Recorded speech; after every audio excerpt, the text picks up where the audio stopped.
사실 집 알아보고 있어요. 무슨 집? 애들도 다 컸으니까 저희도 이제 저희만의 시간을 좀 갖고 싶어서요. 저희는 둘이고 엄마는 혼자잖아요. 어머님, 오해하지 마세요. 그 편이 어머님한테도 더 좋을 것 같아서 서준이 아빠랑 심사숙고해서 결정한 거예요. 둘째인 저희가 여태 모시고 살았으니 서운해하지 않으셨으면 좋겠고요. 그래서 이제 이혼 가치가 없으니까 너희 둘이 알콩달콩 살려는 거야? 참, 사람이 이렇게 간사하다. 그렇게 사람을 부려먹고는 이제 와서는 꼴랑 5천짜리 전세 얻어주고 나가라고. 이용하다뇨? 그렇게 말씀하시면 섭섭해요. 이 상황에 나보다 네가 더 섭섭하겠냐? 저희도 어머님 모시고 살면서 안 힘들었는 줄 아세요? 자유도 없고 그동안 저도 많이 참았어요. 그리고 쉬어야 할 집이 모두에게 불편한 공간이 됐잖아요. 나 때문에 불편했다는 거야? 편하진 않죠. 여보, 당신도 그랬잖아. 어머님 때문에 불편하다고. 괜히 합가했다고. 오늘 이야기 속 주인공은 74세 전영숙 씨입니다. 그리고 그녀의 아들 며느리에 관한 이야기이죠. 믿었던 사람에게 당한 배신의 전 씨의 가슴이 참 쓰라렸습니다. 아니, 그 정도로 표현할 수도 없는 것이 그 믿었던 사람이라는 게 친자식이기 때문이었습니다. 그것도 10수년을 함께 산 아들이었죠. 한사코 거절하는 전 씨를 끈질기게 설득해 살던 집을 팔고 넓은 집으로 이사해 합가를 하게 만들었던 아들과 며느리. 그게 비극의 시작이었습니다. 합가 이후 전 씨는 어린 손주 둘을 돌보고 일하는 아들네 부부를 대신해서 밥하고 빨래하고 모든 일을 대신하게 되었습니다. 남편 떠나고 노후에 소소하게 취미생활하며 살려던 계획과는 크게 다른 삶이었습니다. 하지만 내 자식이기에, 내 손주들이기에 이런 삶 또한 나쁘지 않다고 생각했습니다. 함께 살면서 서러움을 느낀 적도 있었고 차라리 분가를 하자 싶은 때도 있었습니다. 하지만 결국 그렇게 세월이 흘러 합가한 지 10여 년이 지나게 되었죠. 손주들을 다 키워놓은 지금 이제는 좀 편히 살겠구나 싶었습니다. 하지만 전 씨의 효용 가치가 다 됐다고 느낀 것인지 아니면 함께 사는 생활이 못 견디게 싫었던 것인지 아들 며느리는 전 씨도 모르게 분가를 준비하고 있었습니다. 그런데 분가하는 사람이 자신들이 아니라 전 씨였던 것이었죠. 이런 배은망덕한 것들이 다 있나 하는 생각이 들었습니다. 저들 필요할 때는 온갖 가머니설로 꼬드겨 경제적 이익을 취하고 부려먹더니 이제 늙어 빠진 노모는 필요 없다는 것이었습니다. 하지만 전 씨는 이렇게 쫓겨날 마음이 없었습니다. 그럴 이유도 없었죠. 그래서 반대로 복수를 해주기로 결심했습니다. 아니, 모든 것이 제자리를 찾게끔 했습니다. 전 씨는 아들이 둘이 있었습니다. 큰아들은 회사원이었고 둘째 아들은 미용사였습니다. 다들 제 밥벌이는 하고 살기에 자식에 대한 걱정은 크게 없었습니다. 둘 다 결혼시키며 적당히 보태주었고 그걸로 자식 농사는 끝이 났다고 생각했습니다. 내일 아버님 생신이라 가서 저녁 식사하려고 하는데. 내일 평일이잖냐? 네. 그래서 퇴근하고 가려고요. 아이고 됐다. 뭐 하러 와? 그래도요. 너희 결혼할 때 내가 말했잖아. 명절에 나오라고. 어버이날도 그러면 가지 말아요? 그래. 전화통화만 한 번 하면 됐지. 내일도 그냥 네 시아버지한테 전화나 한 통 해. 그러면 됐어. 혹시 서운해 하실까 봐요. 서운하긴. 그런 거 다 챙기면 1년에 12번은 더 와야 돼. 다음 날도 출근하는데 뭘 와. 네, 그럼 내일 전화 드릴게요. 그래. 전 씨는 아들 둘을 결혼시키며 다짐한 것이 있었습니다. 시도 때도 없이 자식들 부르지 말고 꼭 필요할 때만 왕래하자고 말이죠. 지긋지긋한 시집살이 때문이었습니다. 남편이 오남매 중 넷째라 시부모를 모시고 사는 일은 없었지만 가끔씩만 봐도 어쩜 그렇게 사람을 못 살게 굴던지 아들들이 성인이 되기도 전부터 마음속으로 결심한 것이었습니다. 그리고 그 결심을 실천하려고 노력했죠. 그래서 그런지 아들들이나 며느리들과 그런대로 잘 지냈습니다. 명절이 아니면 부르지 않고 아들네가 원할 때만 만나니 갈등이 생기기가 쉽지 않았습니다. 1년에 보는 날이 한 손에 꼽고도 때때로 손가락이 남았습니다. 잘 지내셨어요? 그래. 너희는? 저희도 잘 지냈죠. 엄청 오랜만에 뵙는 것 같아요. 지난 추석에 봤으니까 오랜만이지. 그러네요. 배고프지? 앉아서 얼른 밥 먹어. 잘 먹겠습니다. 가끔 봐야 이렇게 늘 반가웠습니다. 서로 모나게 굴 일도 없고 그런다고 하더라도 몇 달 안 보고 지내면 금세 잊혀지고 그랬습니다. 해가 바뀌는데 사람 마음이라고 안 바뀔 수가 없었죠. 앞집에는 아무도 안 오나 봐요. 작년에는 엄청 북적북적 하던데. 그러게. 생각해보니까 지난 추석에도 조용했네. 본래 같았으면 사람들 드나드는 소리가 전 씨의 집까지 들렸어야 했지만 유난히도 조용했습니다. 앞집에는 전 씨의 지인이 살고 있었는데 자식이 셋이었습니다.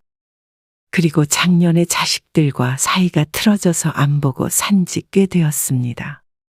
그래서 전 씨와 만날 때마다 자식 흉을 보며 하소연을 했습니다. 어떻게 하면 자식 셋과 동시에 등을 질 수 있는지 모르겠지만 참 딱했습니다. 그리고 그런 친구가 앞집만 있는 게 아니었습니다. 당장 떠올려봐도 자식과 연락을 끊은 친구들이 몇 대였습니다. 그러니 전 씨는 이 정도면 행복한 인생이 아닌가 싶었습니다. 그러다가 환갑쯤 되었을 때 남편이 세상을 떠났습니다. 갑작스러운 것은 아니었고 병상에 꽤나 누워있다가서 마음의 준비를 할 시간은 있었습니다. 그렇다고 하더라도 아무렇지 않을 리는 없었지만 말이죠. 그런데 남편의 죽음을 제대로 받아들이기도 전에 전 씨는 큰아들 내외에게 크나큰 상처를 받게 되었습니다. 그것도 남편의 장례식장에서 말이죠. 조문객의 발길이 뜸해진 새벽 2시쯤. 가슴이 답답해 장례식장 뒷문으로 나간 전 씨는 우연히 큰아들 내외가 하는 말을 듣게 되었습니다. 지금 할 말은 아닌 것 같은데 너무 걱정돼서 그래. 아버님 돌아가셨는데 어머님 나중에 우리가 모시고 살아야 하는 거 아니지? 당신이 장남이잖아. 벌써부터 그런 걱정을 해? 엄마 엄청 정정하신데. 그래도 시간 문제잖아.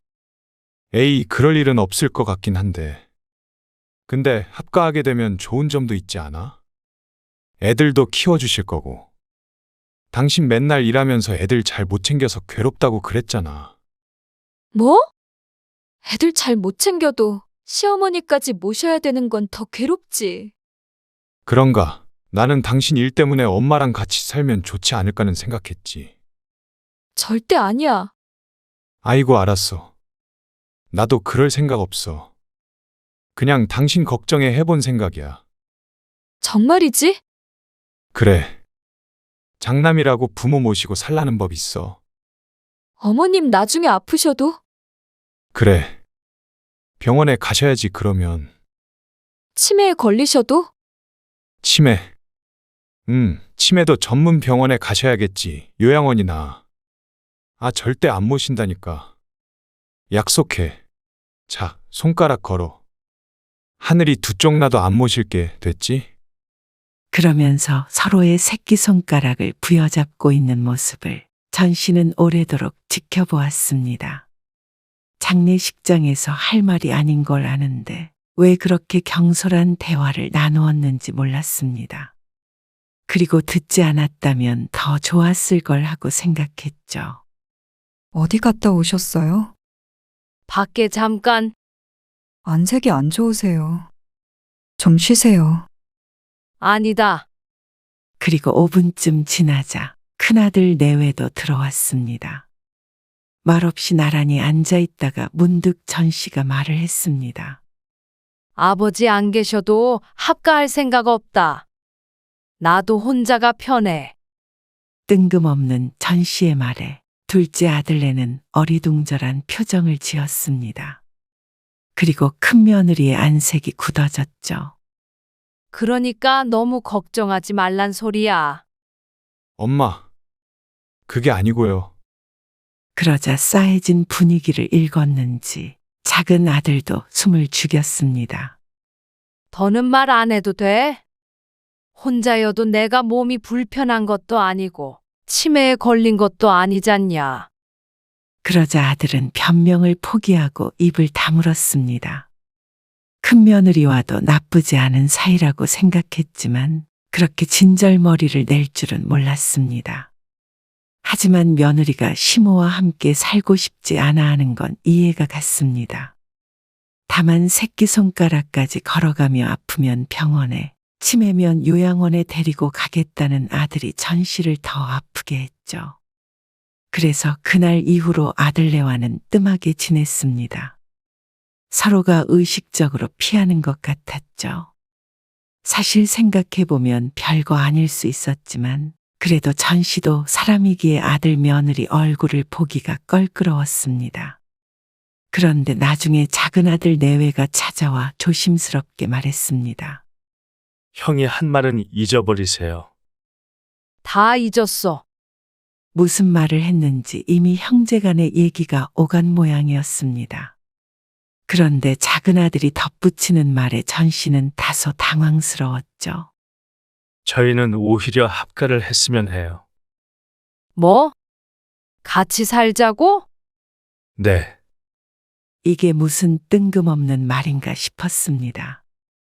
전 씨의 반응에 아들은 멋쩍은 듯 웃으며 주저리 합가해야 하는 이유에 대해 말했습니다. 아버지도 안 계시고 혼자 사시는데 불편하실 거 아니에요. 저희도 북적북적 같이 살면 좋고 엄마 걱정 덜해서 안심되고요. 그 이후로도 한참을 더 떠들었는데 아무리 그래도 함께 살 때의 불편함을 생각하면 아무것도 아닌 이유처럼 느껴졌습니다. 그래서 전 씨는 고개를 가로저었죠. 아이고, 무슨 합가야. 나는 괜찮으니까 아서라. 매일 얼굴 보고 살면 좋은 일만 있겠냐? 나쁠 건 또 뭐예요? 가족인데 아무리 가족이라도 자꾸 보면 싸울 일밖에 없어. 그래도요. 그래도는 무슨. 혼자 사는 거 안 불편해?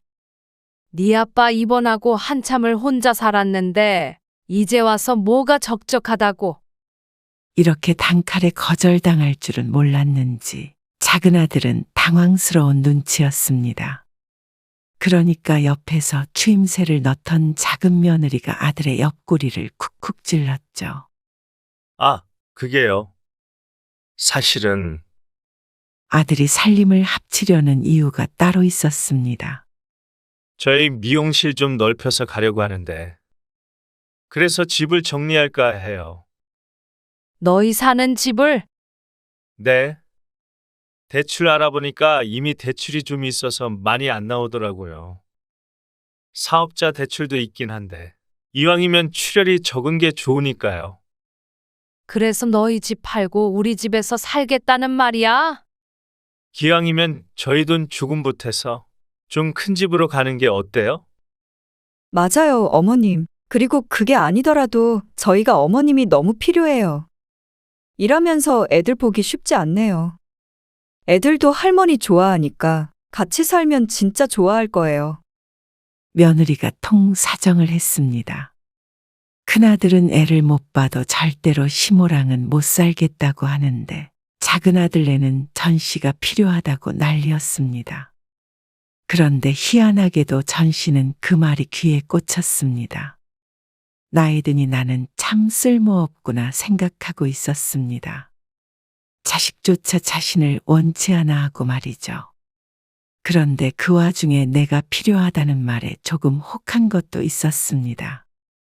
바쁘게 사는 자식이 안쓰럽기도 했지만 자신도 모르는 사이에 조금은 외롭기도 했던 것 같았습니다. 그래서 얼마 뒤 어리석은 선택을 하고야 말았죠.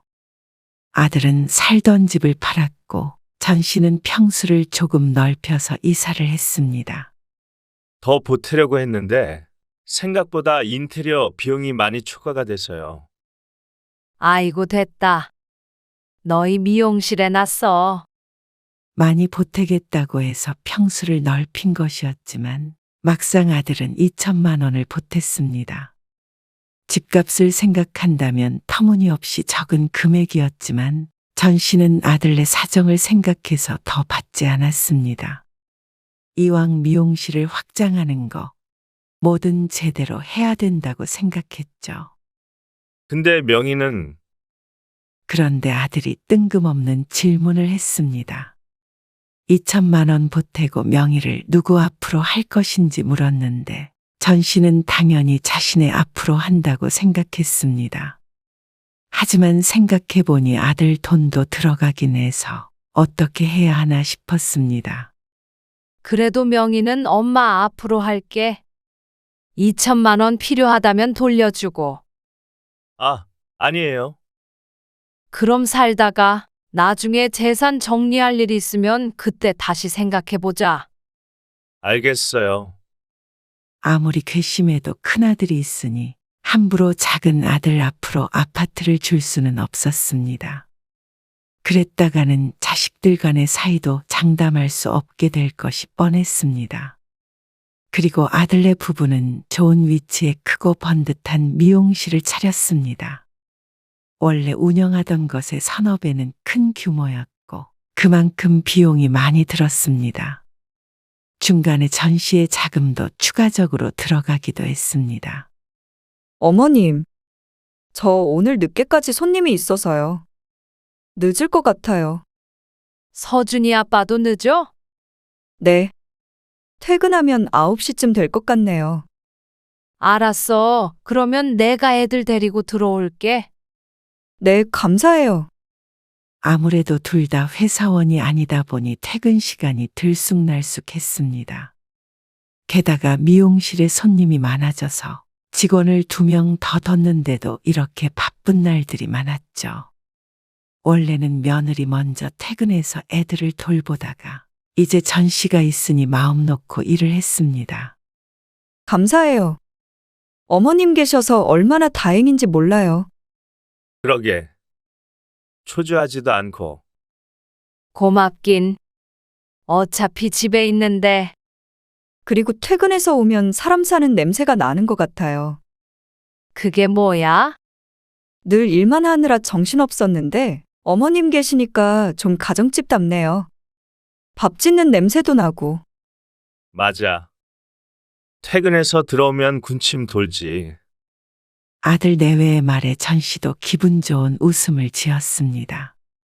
서로 상의를 한 것은 아니었어도 자연스럽게 전 씨가 집안일을 도맡아 하게 되었습니다. 내일부터 가게에 도시락 싸가려고요. 웬 도시락? 거의 매일 자장면 먹는데 지겨워 죽겠어요. 언제 도시락을 싸고 있어? 집에 있는 반찬에다가 싸가야죠. 그러지 말고 엄마가 좀 싸주세요. 그래도 당신이 싸는 것보다는 엄마가 싸는 게 맛있겠지. 뭐? 내가 어때서? 며느리는 핀잔하듯 아들을 흘겼지만 그래도 내심 전 씨가 도시락을 싸줬으면 하는 눈치였습니다. 출근할 때 간단히 들고 가게끔 싸주는 건 일이 아니었기에 알겠다고 했죠. 그런데 며칠이 지나자 아들이 또다시 불평했습니다. 아침에 싸서 1시, 2시에 먹으니까 너무 식어서 맛이 없어요. 그래? 좀 일찍 먹으면 되잖냐? 손님 때문에 딱딱 맞춰서는 못 먹죠. 그래서 그날 이후로 전 씨는 점심시간에 맞춰서 아들 며느리의 점심 도시락을 날랐습니다. 그리고 아이들 학교 간 틈을 타서 청소, 빨래, 요리 등을 했고 아이들의 학교 수업이 끝나면 학원에 데려다 주기도 했습니다. 고되긴 했지만 그래도 내 자식 내 손주이기에 할만했습니다. 오늘 장 보러 마트에 갔는데 한도 초과가 뜨지 뭐야. 그래서 급한 대로 현금 가진 걸로 계산했어. 아, 그래요? 지난달에 인터넷으로 뭐 좀 결제했더니 그런가 봐요. 다른 카드 드릴게요. 마트에 갈 때는 며느리가 준 신용카드를 썼습니다. 달리 쓸 때도 없긴 했지만 카드 외에 현금은 한 달에 20만 원이 고작이었습니다. 처음엔 욱하는 마음이 들기도 했습니다. 내 집이고 내 살림이지만 그래도 손주 봐주고 저들 뒷바라지 해주는데 20만 원이라는 금액이 너무 적다고 생각했습니다. 자신이 돈이 궁한 상황이었다면 참 서러웠겠다고 생각했죠. 그래도 먹고 사느라 아등바등 하는 자식들한테 용돈은 무슨 용돈이냐 싶었습니다. 전부 다 잘못된 생각이었습니다. 그런 부모의 마음을 자식도 당연히 알 거라 생각했지만 그렇지 않았습니다. 할머니, 내 방에 들어오지 말라니까. 청소 좀 한 거야. 쓰레기가 많아서. 출입금지라고. 내 거 함부로 만지지 마. 이놈아. 그러면 정리를 잘해야 될 거 아니야. 아이씨, 참견하지 말라고 했잖아. 뭐? 눈앞에서 쾅 닫힌 방문에 전 씨가 어처구니 없는 웃음을 흘렸습니다. 큰애가 사춘기가 왔는지 요즘 하는 말이나 행동들이 참 거칠었습니다. 특히나 전 씨에게 유독 그랬죠. 언젠가는 도가 지나친 행동에 전 씨가 따끔하게 혼을 낸 적이 있었습니다. 그러자 잘못했다고는 했지만 눈빛에 반항심이 가득했죠. 그래서 아들 며느리에게 얘기를 하자 며느리의 반응이 황당했습니다. 사춘기잖아요. 아무리 사춘기라도 어른한테 그런 식으로 말하면 안 된다고 가르쳐야지. 어머님, 그건 제가 알아서 할게요. 저 애들 혼 안 내고 키우고 싶어요. 뭐? 저도 나름대로 애들 키우는 철학이 있어요. 철학이 뭔지는 몰라도 엄마가 훈육할 마음이 없으니 아이들도 할머니의 말은 귓등으로도 안 들었습니다. 아무리 그래도 혼나지 않는다는 걸 다 아는 모양이었죠. 애들한테 자꾸 뭐라고 그러시면 저 서운해요. 몇 년간 전 씨가 아이들을 키웠지만 이젠 전 씨의 손을 떠났습니다. 그리고 아이들도 며느리도 이렇게 섭섭하게 했지만 아들도 그랬습니다. 언젠가 한 번은 아들이 술을 먹고 새벽에 들어온 적이 있었습니다. 며느리와 아이들 모두 잠에 들었고 전심한 아들이 돌아오길 기다렸죠. 무슨 술을 이 시간까지 마셨어? 신발을 제대로 벗지도 못하고 휘청거렸습니다. 가까이 다가가니 부축을 하기도 전부터 술 냄새가 진동했죠. 그러자 아들이 한 잔 걸쳤다며 해실거렸습니다. 그러더니 소파에 드러누워 일어날 생각을 하지 않아 전 씨가 한참을 실랑이 해야 했습니다. 옷이나 벗고 자. 그런데 갑자기 아들이 중얼거렸습니다. 목소리가 하도 작아서 무슨 말인지 못 알아들어 다시 묻자 또다시 중얼거렸습니다. 전 씨가 아들의 입에 귀를 바짝 대니 아들이 하는 소리가 들렸습니다. 엄마랑 합가한 게 후회가 된다고 하는 것 같았습니다. 깜짝 놀라서 아들을 쳐다보았는데 같은 말을 반복하고 있는 것 같은 아들의 말은 이제는 완전히 뭉개져서 알아들을 수가 없었습니다. 설마 싶었습니다. 매일 좋을 순 없겠지만 그래도 잘 지내오고 있다고 생각했습니다. 어쩐지 엿보면 안 되는 아들의 속내를 엿본 것 같은 마음이 들었습니다. 그래서 그날 새벽에 잠을 한숨도 못 잤습니다. 당연히 아들은 전혀 그 일을 기억하지 못했죠. 너 어제 기억 안 나니? 무슨 기억이요? 아니다. 됐다. 아, 자면서 꿈 꿨는데 엄마가 옛날에 부침개 해줬던 꿈 꿨네요. 안주로 먹으면 맛있겠네. 전 씨는 아들의 말에 잠시 생각에 빠졌습니다. 꿈에 자신이 나와서 엄마가 어쩌고 저쩌고 중얼거렸나 싶었습니다. 사실 앞에 엄마랑까지는 명확하게 들었는데 그 뒤로는 제대로 들리지 않았으니 말이죠. 아들의 표정을 보아하니 해맑은 것이 설마 합가한 게 후회된다는 소리를 했을까 싶었습니다. 그 뒤로 아들은 그런 기색을 보이지 않았고 전 씨도 그저 해프닝처럼 지나치게 되었죠. 그렇게 세월이 흘러 전 씨는 7순이 넘었고 얼마 전 둘째 손주가 대학에 합격했습니다. 이제 다 키웠네. 그러게요. 이제 좀 한숨 돌리겠다 싶었습니다. 손주들의 수험 생활을 2번 겪으니 신경줄이 나만하질 않았습니다.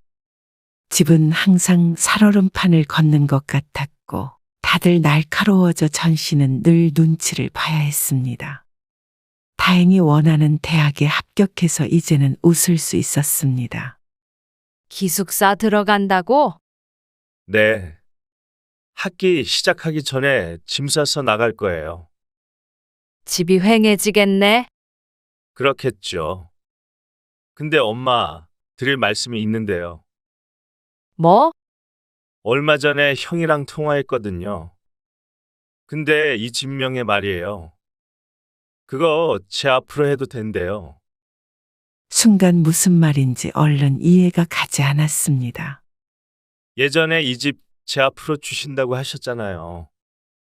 재산 정리할 일이 있으면 작은 아들 앞으로 준다는 말은 아니었습니다. 그런데 큰아들과 통화를 해서 동의를 받았다는 아들의 말에 놀라긴 했습니다. 제가 여태 모시고 살았으니까 형도 할 말 없는 거죠. 모시고 살았다는 말에 전 씨의 눈인 잠시나마 크게 뜨였다가 돌아왔습니다. 그러니까 제 앞으로 주시면 안 될까요? 아들의 말에 전 씨가 생각에 잠겼습니다. 이제 73이 되었고 아들이 둘인데 그중 하나가 집이 필요 없다고 하니 남은 아들에게 주어도 되지 않겠나 싶었습니다.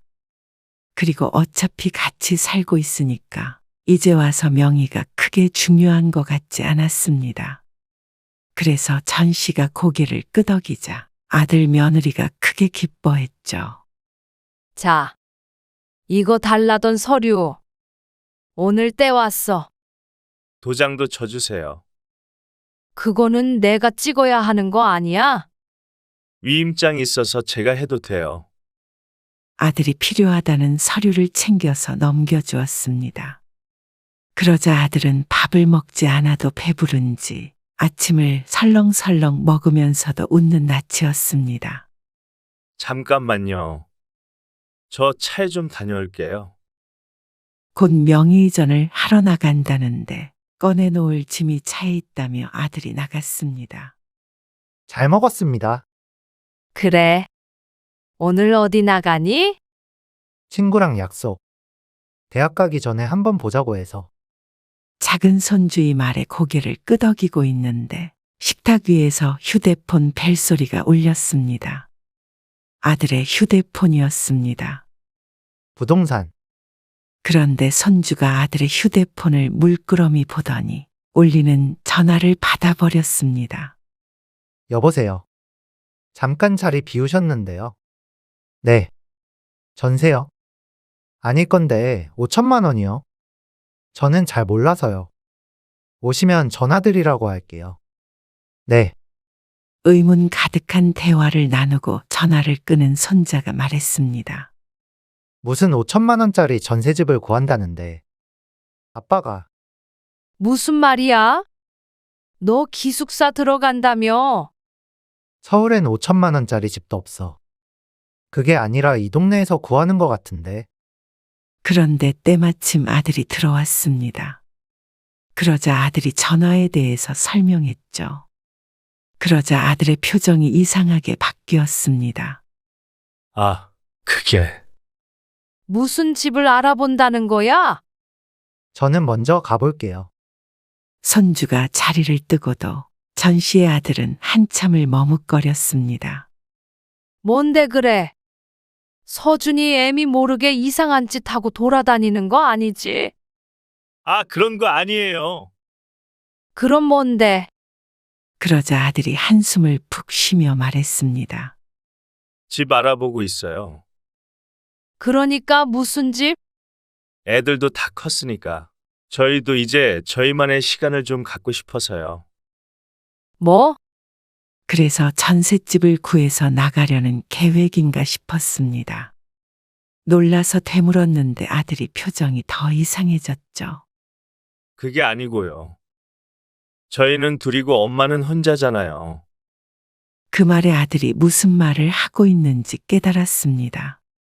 너무 기가 차서 목구멍 밖으로 아무 소리를 낼 수가 없었습니다. 천천히 말씀드리려고 했어요. 그렇다면 이 집을 자신의 것으로 바꾼 다음에 말할 생각이었다는 말이었습니다. 더욱 기가 막혔습니다. 어떻게 이런 일이 다 있나 싶었습니다. 그리고 그때 안방에서 며느리가 머리에 수건을 두른 채로 나왔습니다. 어머님, 오해하지 마세요. 그 편이 어머님한테도 더 좋을 것 같아서 서준이 아빠랑 심사숙고해서 결정한 거예요. 둘째인 저희가 여태 모시고 살았으니까 서운해하지 않으셨으면 좋겠고요. 상의를 한 것이 아니라 지들끼리 결정을 했다는 말이었습니다. 아니, 상의를 한다고 해도 어이는 없었죠. 왜 내 집에서 내가 나가야 하는지도 모르겠고, 이 집이 못해도 7, 8억은 되는데 구한다는 집이 전세 5천만 원이라는 말도 황당했고, 여태 지들이 자신을 모시고 살았다는 말도 지나가던 개가 비웃을 말이었습니다. 애들도 다 컸고 전 씨도 이제 나이가 들었으니 지금이야말로 모시고 살아야 할 때였습니다.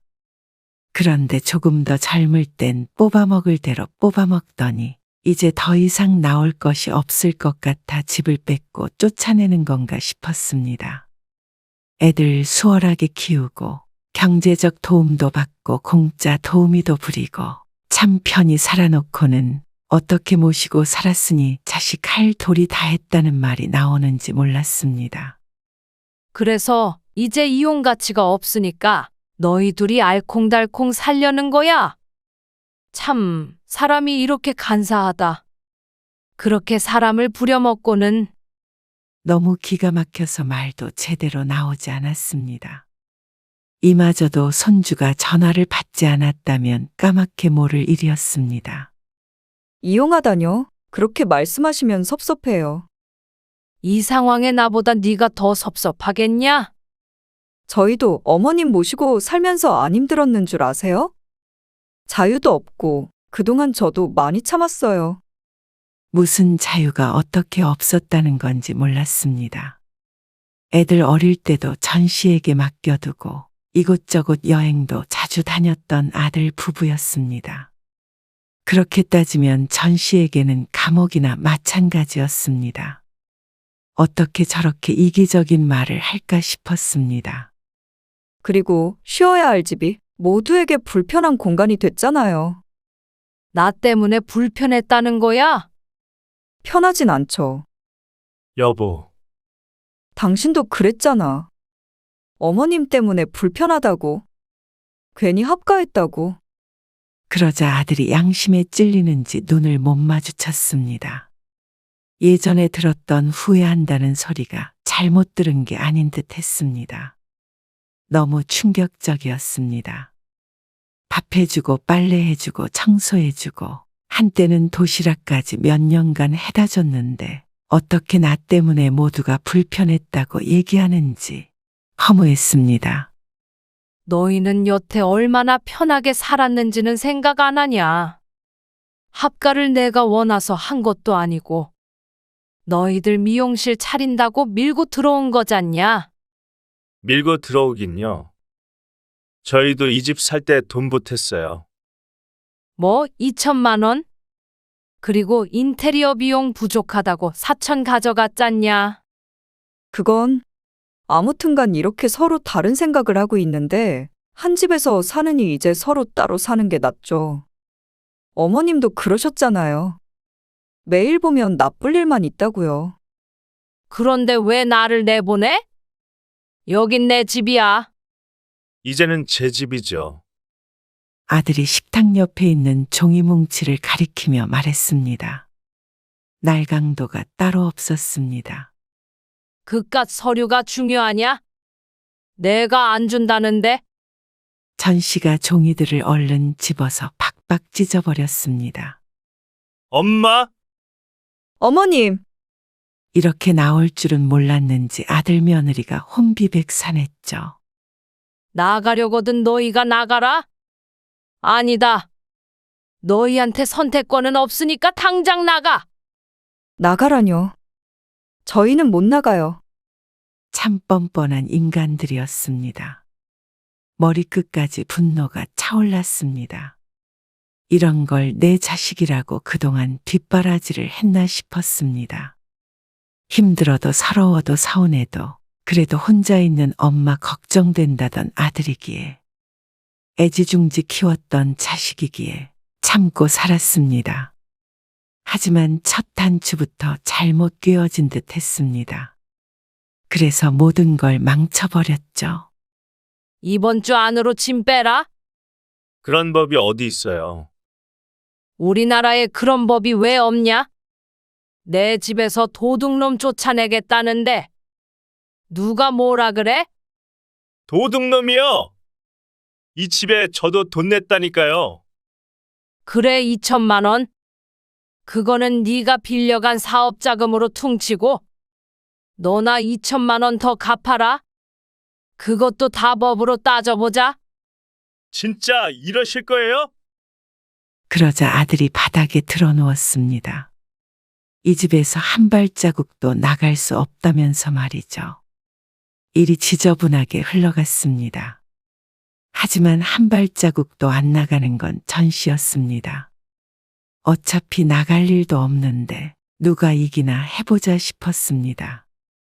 반면에 아들 며느리는 일을 해야 하니 계속 버티고 있을 수만은 없었죠. 그래서 다음날 아들 며느리가 출근한 사이에 집 번호키를 통째로 바꿔버렸습니다. 카드키를 가지고 있기에 비밀번호를 바꿔도 소용이 없을 것 같아서였죠. 그러자 저녁에 문을 쿵쿵대며 난리를 쳤습니다. 알겠어요. 그냥 같이 살면 되잖아요. 사람을 바보로 아는 모양이었죠. 됐다. 나중에 아파서 거동도 못하면 애미고 뭐고 갖다 버릴 놈이야? 넌! 전 씨는 아들에게 너 같은 자식을 위해 더 이상 인생을 낭비하지 않겠다고 소리쳤습니다.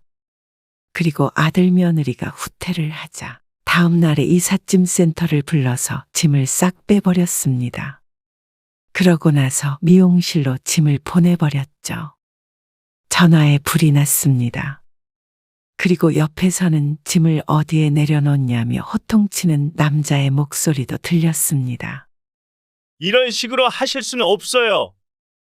그럼 내가 어떤 식으로 해야 해? 너는 서준이가 너처럼 했다면 어떻게 했을 거냐? 그렇게 묻자 아들이 잠시 말이 없었습니다. 상상만 해도 끔찍할 것이 분명했습니다. 5천만 원짜리 전셋집 구할 생각이었다지. 그 집 잘 구해서 너희 둘이 오순도순 천년만년 행복하게 살아라? 알겠어요, 엄마. 이제 그만하세요. 이건 너무 심하잖아요. 제가 잘못했어요. 네?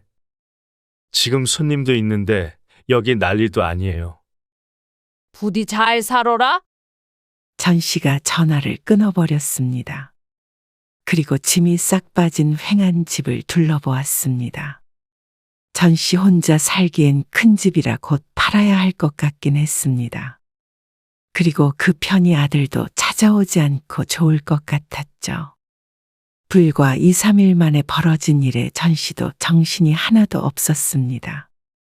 흥분했던 마음은 가라앉혔지만 그래도 자신의 행동에 후회는 하지 않았습니다. 후회라면 어리석게 합가를 결정한 그날이 후회되었죠. 큰아들도 대면대면 지냈고 작은아들은 아주 척을 지어버렸습니다. 말년에 불행이 찾아온 듯 했지만 생각해보면 큰 불행도 아니었습니다. 어차피 자기밖에 모르는 자식들이 부모 노후에 무슨 큰 도움이 되고 기쁨이 될까 싶었습니다. 자식들이 이기적인 만큼 부모도 이기적으로 산다면 오히려 그게 행복을 찾는 길이 아닐까 하는 생각마저 들었습니다. 자식 뒷바라지는 이제 그만하고 그 정성과 돈으로 스스로를 돌보는 게 현명한 삶이었습니다. 앞으로 10년을 살지 20년을 살지는 모르겠지만 길게 살 건 짧게 살 건 자식에게 배신당하는 삶보다는 나았습니다.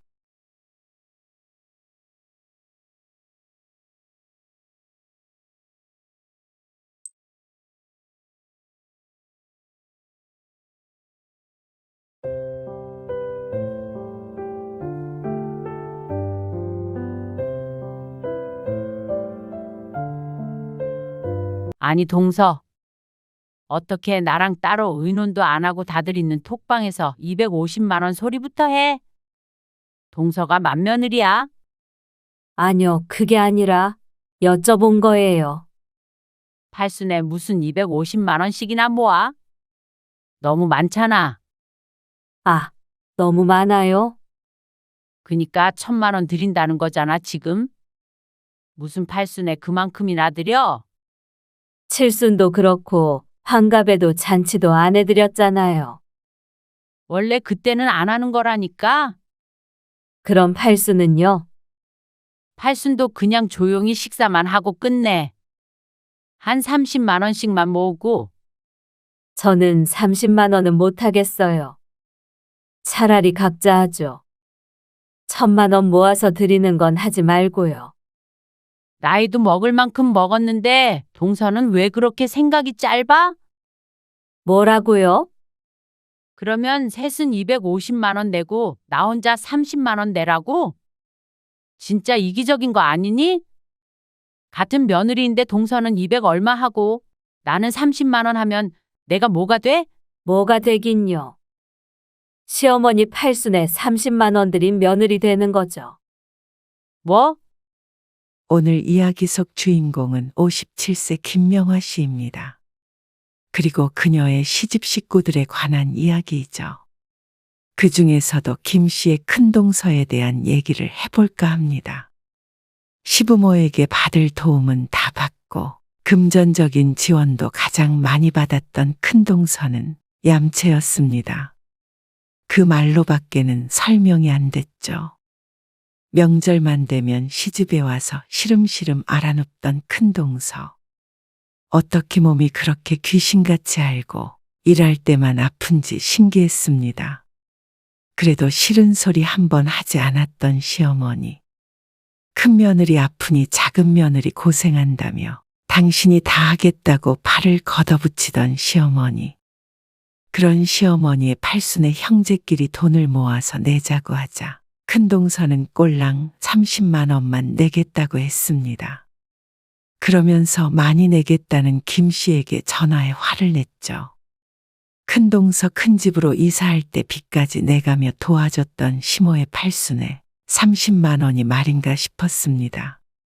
뭐든 형편껏 하는 것이기에 살림이 어렵다면 이해하겠지만 어느 정도 여유도 있었고 매 친정 식구들과 해외여행을 가는 것을 알고 있었습니다. 그리고 그걸 20년 넘게 모른 척 했었지만 시어머니도 알고 계셨던 모양이었죠. 더는 김 씨도 시어머니도 큰동서의 얌체짓을 참을 수가 없었습니다. 김 씨의 남편은 사남매였습니다.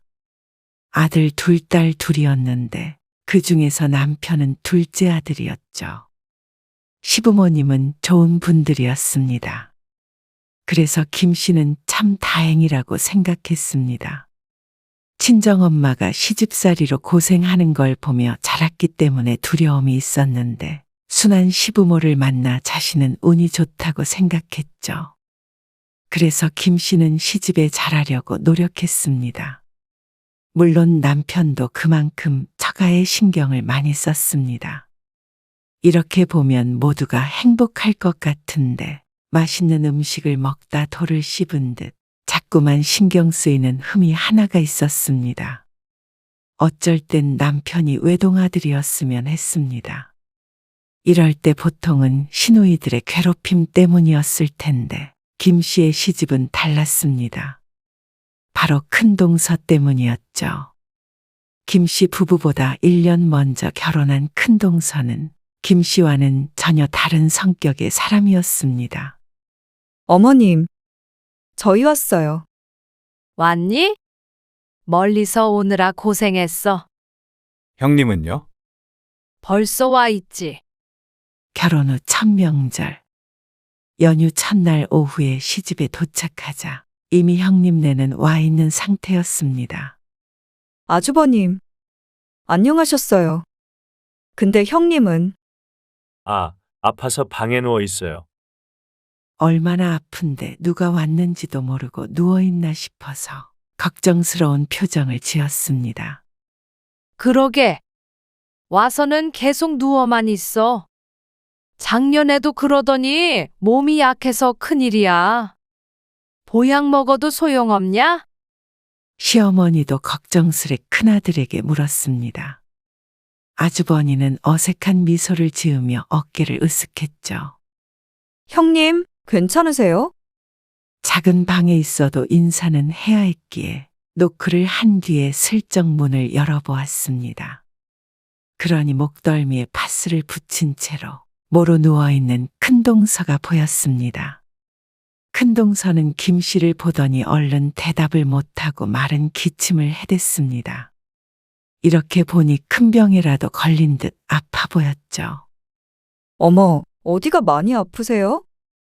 좀 그러네 몸이. 병원에 가보셔야 하는 거 아니에요? 아니야, 일어나야지. 그러더니 자리에서 일어났습니다. 방에서 나오는 걸음걸이가 몹시 불안해 보였습니다. 비틀비틀 휘청거리는 그녀를 김 씨가 붙잡아 주려고 하자 그 손길을 마다했습니다. 그러고는 끝까지 절뚝거리는 걸음걸이로 거실로 나갔습니다. 너 정말 괜찮냐? 음식 해야죠. 아이고, 그래가지고는 무슨 음식이야. 병원 가보래도. 시어머니가 혀를 차며 말했고 큰동서는 계속해서 기침을 해댔습니다. 병원 안 가도 돼요. 전 붙여야죠. 그 말에 놀란 김 씨가 말했습니다. 제가 할게요. 그래, 우리가 할 테니까 병원에 안 가려면 방에 누워라도 있어. 그러자 큰동서가 머뭇거리더니 그럼 잠시 쉬겠다며 도로 방으로 들어갔습니다. 첫째가 저렇게 아파가지고 네가 고생이 많다. 이리 줘. 내가 할 테니까 너도 좀 쉬고 있어라. 아니에요. 제가 할게요. 얼른 앉아 있어. 전을 붙이고 있던 김 씨의 손에서 뒤집개를 뺐으며 시어머니가 말했습니다. 사실 도착하기 전에 재료 손질이 다 돼 있어서 김 씨가 할 일은 많지가 않았습니다. 전도 가만히 앉아서 뒤집기만 하면 되도록 시어머니가 굳은 일은 다 도맡아 했죠. 그래서 힘들지 않았는데도 뭐가 그리 미안한지 시어머니가 기어코 김 씨를 거실로 내보냈습니다. 다음 명절에도 그 다음 명절에도 사실 김 씨가 고생한 게 일이라면 시어머니는 10, 20으로도 부족했습니다. 그리고 몇 번의 명절을 지내고 나니 김 씨도 알 것 같았습니다. 큰동서의 꾀병을 말이죠. 어쩐지 목덜미에 여기저기 파스를 붙이고 다리를 절뚝거리고 기침을 해대는 증상이 시간이 지나 생각해보니 이상하긴 했습니다. 오만 군데를 아파하는 것만 보면 전쟁에서 부상이라도 입은 듯 보였으니 말이죠. 또 어디 아프시대요? 그래. 요즘 감기 참 무섭다는데 또다시 누워있는 큰 동서는 이제는 익숙했습니다. 3번 중 2번 꼴로 저렇게 아프다고 누워있는 것 같았습니다. 순한 시어머니는 그럴 때마다 며느리 걱정을 하지만 이쯤 되면 꾀병인 걸 모를 수가 없었습니다. 그런데 형님은 아주버님이랑 어떻게 만나셨어요? 아, 우리 등산 모임에서 만났어. 그러면서 신나게 둘의 러브스토리를 풀어내는 큰 동서의 이야기를 들으며 김 씨는 속으로 어처구니가 없었습니다. 그래서 요즘에도 둘이 함께 등산을 가곤 한다는데 늘 골골대며 누워있는 모습과는 상반된 설명이었죠.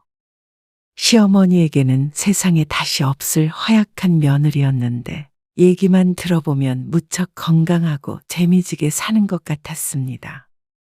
며느리로서 이해가 안 가는 건 아니었습니다.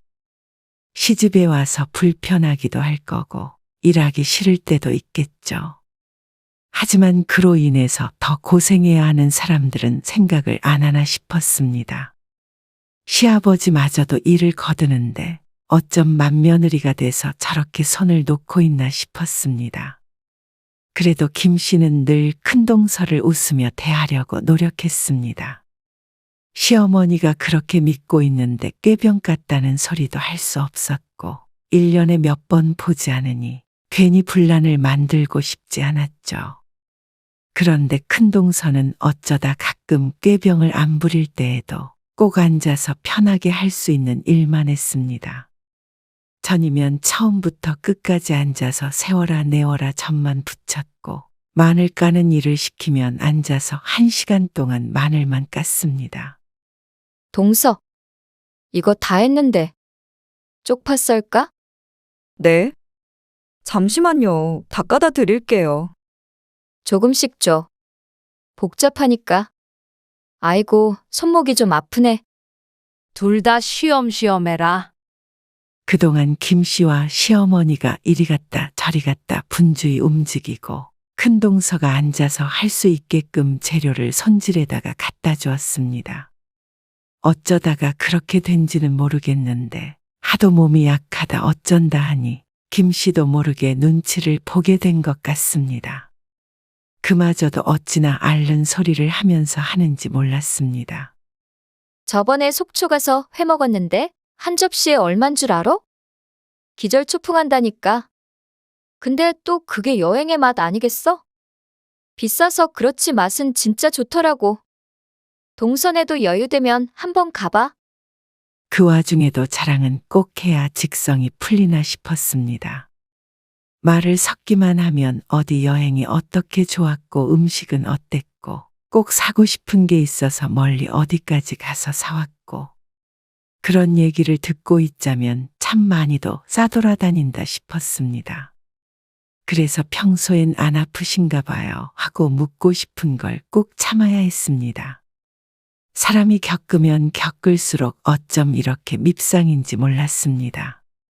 밥 먹을 때도 좋아하는 반찬이 있으면 아픈 척 하다가도 2공기를 거뜬히 먹고 입맛에 마땅한 게 없으면 아파서 못 먹겠다고 들어가서 설거지도 하지 않았습니다. 꾀병도 참 허술했지만 다들 둥글둥글해서 뭐라 하는 사람 하나 없었습니다. 그러니까 점점 더 하는 거겠죠. 그런 큰동서를 보니 억울해서 나도 꾀병을 좀 부려볼까 싶었습니다. 당신이? 답답해서 누워만 있을 수 있겠어? 어머니 신경 쓰인다고 나가서 돕겠지. 그래도 너무 밉잖아. 그래서 똑같은 사람 되게? 남편이 김 씨의 투정에 웃으며 대답했습니다. 그런데 김 씨의 계획은 실행될 수 없었습니다. 형수님 임신하셨다네. 정말? 임신한 사람 골탕 먹이려고 꾀병을 부릴 순 없었죠. 그런데 얼마 안 있어 김 씨도 임신을 하게 되었습니다. 시어머니는 겹경사라며 좋아했습니다. 그리고 몇 달 뒤 명절에 김 씨는 정말로 아팠습니다. 몸살이 났는데 약도 제대로 못 먹어 고생을 했죠. 그런데 임신했다고 아주 대놓고 쉬고 있는 큰동서를 보니 김 씨는 오히려 가만히 있을 수가 없었습니다. 혼자서 음식을 할 시어머니가 마음에 걸려서 아픈 몸을 이끌고 명절을 지냈습니다. 나중에 김 씨가 아팠다는 걸 안 시어머니가 속상해했지만 그런대로 견딜만 했습니다. 큰동서는 작은 방에서 내내 기침 소리를 냈는데 임신을 했는데 기침은 왜 나오는지 이해가 가지 않았습니다. 여전히 응급실을 가자고 해도 사양했죠. 김 씨는 아이를 하나만 낳았지만 큰동선에는 아이를 셋이나 낳았습니다. 시간이 지나도 그놈의 얌체짓은 여전했습니다. 한때는 이런저런 핑계를 대고 시집에 안 갈 수도 있는데 왜 참석은 꼬박꼬박 하나 의아할 때도 있었습니다. 아파서 못 온다고 하면 이해해주지 않을 시부모님이 아니었으니 말이죠. 하지만 이유가 있었습니다. 여기 이거 받아라. 어머나, 이게 뭐예요? 명절인데 애들 용돈 줘야지. 막내도 주시는 거예요? 그럼 우리 애기도 줘야지.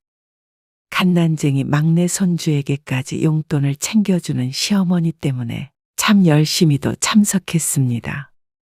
아마 셋의 용돈을 합치면 명절에 하루 자고 갈 만하다고 생각했겠죠. 시어머니는 명절에 자식이 용돈을 30만 원을 주면 이래저래 용돈으로 50은 넘게 쓰시는 분이었습니다. 음식 준비하는 비용도 한사코 거절했고 자식들에게 베푸는 것을 낙으로 사시는 듯 했죠. 그러니까 큰동서가 참 시집을 잘 만났습니다. 애들 줄줄이 데리고 와서 누워있으면 용돈도 타가니 얼마나 좋겠나 싶었습니다. 기센 시누이들도 큰동서라면 혀를 찰 정도로 이기적이고 밉살스러운 사람이었습니다. 그럼에도 불구하고 시부모의 도움을 가장 많이 받은 것이 큰동서네였습니다. 여시 같은 성격에 순한 시어머니를 꼬드기는 일엔 타고났죠. 큰동서네는 시집 근처로 이사를 했습니다. 그리고 애 셋을 시어머니가 봐주는 듯 했습니다. 어머님, 힘들지 않으세요? 무릎이 좋지 않은 시어머니가 걱정되어 묻자 힘들어도 손주들이 예쁘다는 대답이 돌아왔습니다. 애들 키우는 큰애가 힘들지.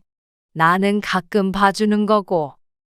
시어머니는 오히려 큰 며느리 걱정을 했지만 멀리서 보기만 해도 가끔이 아닌 듯 했습니다.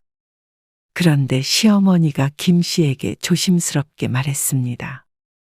이번에 이사할 때 말이야. 애가 셋이니까 큰 집으로 가야 한다고 성호가 부탁을 해가지고. 집 사는데 좀 보태줬어. 아, 그러셨어요?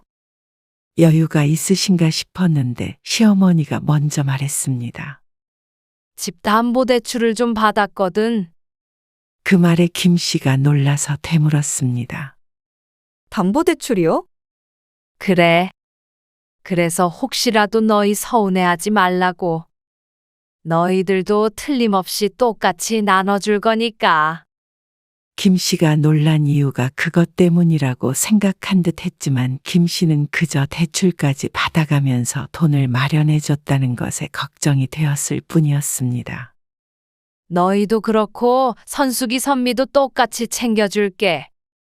그러니까 형제간에 혹시라도 의상하지 말어. 의 안 상해요. 저희 안 챙겨주셔도 되고요. 어머님, 아버님 맛있는 거 드시고 여행 다니시고 그렇게 지내세요. 저희도 먹고 살만해요. 애써 밝은 목소리로 말했지만 그래도 속상하긴 했습니다. 가까이 산다는 이유로 시부모님만 이래저래 희생을 하는 것 같아서 말이죠. 그리고 지금껏 사는 동안 김씨네 부부도 도움을 여러 번 받았습니다. 큰동선애처럼 돈을 받은 적은 없지만 어떤 형태로든 도움을 받았다면 돌려드리려고 노력했습니다.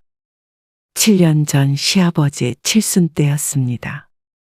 형님, 아버님 칠순 때 어떻게 할까요? 잔치는 원하지 않으시는 것 같아서요. 아이고, 칠순에 무슨 잔치까지 해? 요즘에 그러면 사람들이 흉 봐. 흉을 봐요. 그래? 뭐든 간소하게 해. 간소하게. 그래도 칠순이신데 환갑도 밥 한 끼 먹고 끝냈잖아요. 시아버지 칠순에 대해 상의를 하려고 전화를 걸었더니 큰동서의 목소리에는 귀찮음이 가득했습니다. 동서? 동서가 첫째 해. 나는 시가 일이라면 골치부터 아파. 그 말에 당황스러워 선뜻 대답이 나오지 않았습니다. 뭘 했다고 골치가 아픈지 몰랐습니다. 살면서 큰동서네가 시집 식구를 위해 무얼 했는지 아무리 떠올리려고 해봐도 떠오르지가 않았습니다. 그러면 여행이라도 보내드리는 건요? 여행? 어디로? 해외가 부담스러우면 제주도라도요. 모르겠다. 우리는 그냥 선물 하나 드리려고. 알겠어요. 더 이상 대화의 여지가 없어 끊어야 했습니다. 괜스레 마음이 좋지 않았습니다. 시집 행사에는 늘 이런 식으로 김 씨에게 떠넘기며 알아서 하란 식이었습니다. 그래서 김 씨는 가까운 데라도 해외여행을 가자 싶어서 남편과 상의를 했습니다. 결국 시부모님과 동남아를 가기로 했는데 막상 예약을 하자 큰형님네도 같이 가고 싶다는 뜻을 내비쳤습니다. 그런데 어차피 숙소는 예약을 했으니 비행기 값만 내고 가겠다고 했습니다. 김 씨가 어처구니가 없어 하는데 시어머니가 대신 내겠다고 했습니다. 그러다가 결국 여행 비용을 전부 시어머니가 내겠다는 말까지 했죠. 아니에요. 형님 말처럼 비행기 값만 추가되는 건데요. 저희가 낼게요. 저가 항공이라서 그렇게 안 비싸요. 그렇다고 적은 돈도 아니었지만 그냥 그 돈 내고 말자 싶었습니다. 어머, 고마워. 땡 잡았네. 염치 없는 큰동서는 좋다고 웃었습니다. 김 씨는 단언할 수 있었습니다. 김 씨가 살면서 본 사람들 중에 가장 얌체가 큰동서라는 걸 말이죠. 그 뒤로도 크고 작은 일들이 있었습니다. 가끔은 시어머니도 큰며느리의 행동에 지친 듯 보이기도 했고 아주버니도 기가 질릴 때가 있었습니다. 반면에 큰동서는 본인만 멋대로 살아 마음이 편한 듯 얼굴이 볼 때마다 반질반질해졌습니다. 그리고 시간이 흘러 곧 시어머니의 팔순을 앞두고 있었습니다. 요즘엔 현금 드리는 게 대세래. 그래? 그게 좋긴 하겠다. 쓰고 싶은데 쓰시라고. 어머님 무릎 아프셔서 여행도 못 다니겠다고. 작년에 태안 갔을 때 그러시더라고. 그러면 대화방에 올려서 물어봐봐.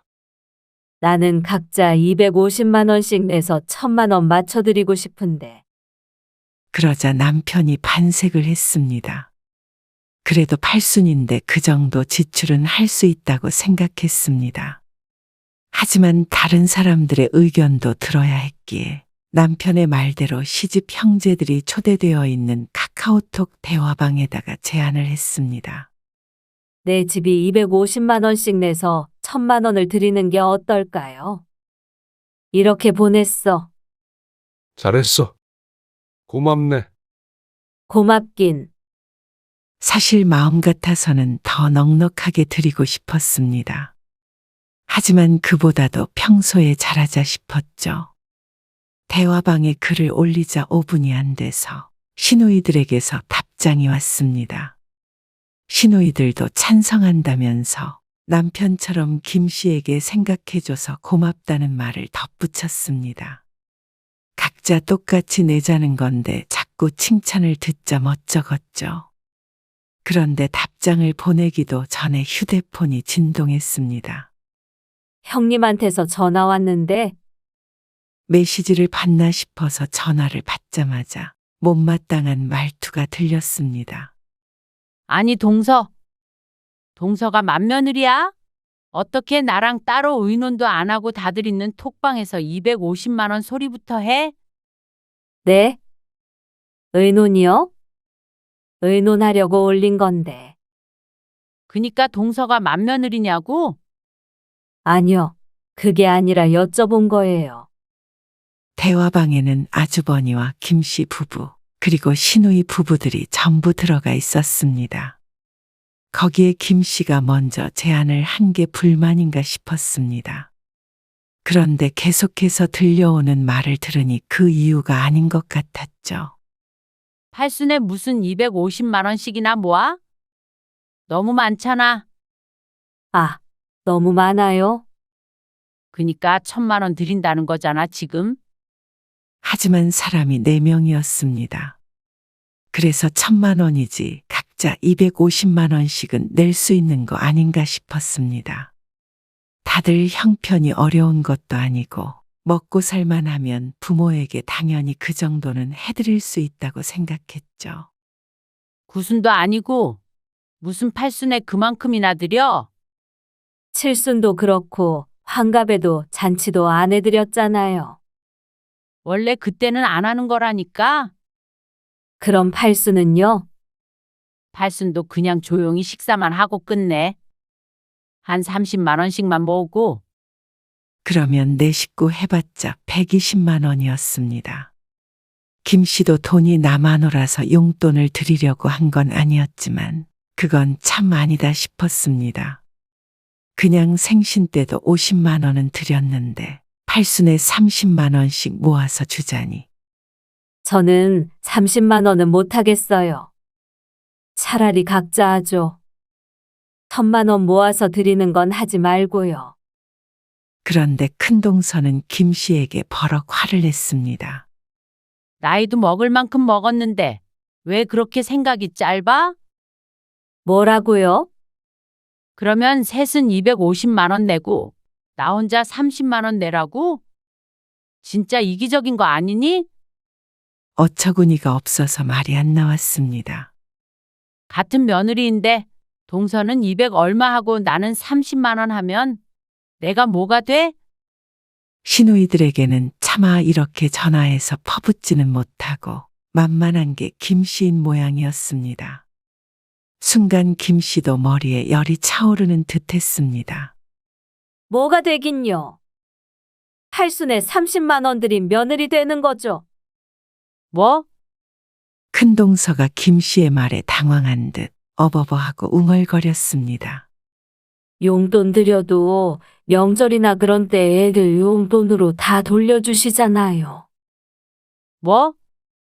그럼 1,000만 원 드리면 그대로 돌려주신다는 말이야? 안 돌려주시면 어쩔 거야? 동서가 책임질 거야? 무슨 이런 사람이 다 있나 싶었습니다. 돌려받을 거 생각하면 뭐하러 선물을 드리나 싶었죠. 그동안 아무리 얌체짓을 해도 시어머니 속상할까봐 따지지도 않고 살았습니다. 그래도 이건 너무했습니다. 다른 일도 아니고 그렇게 자신에게 잘해준 시어머니의 팔순에 이런 말을 하나 싶었습니다. 막말로 저희는 애하고 형님네는 셋이죠. 평생 어머님이 키워주셨고요. 용돈도 똑같이 주시니까 저희보다 형님네 애들이 3배는 더 받아갔네요.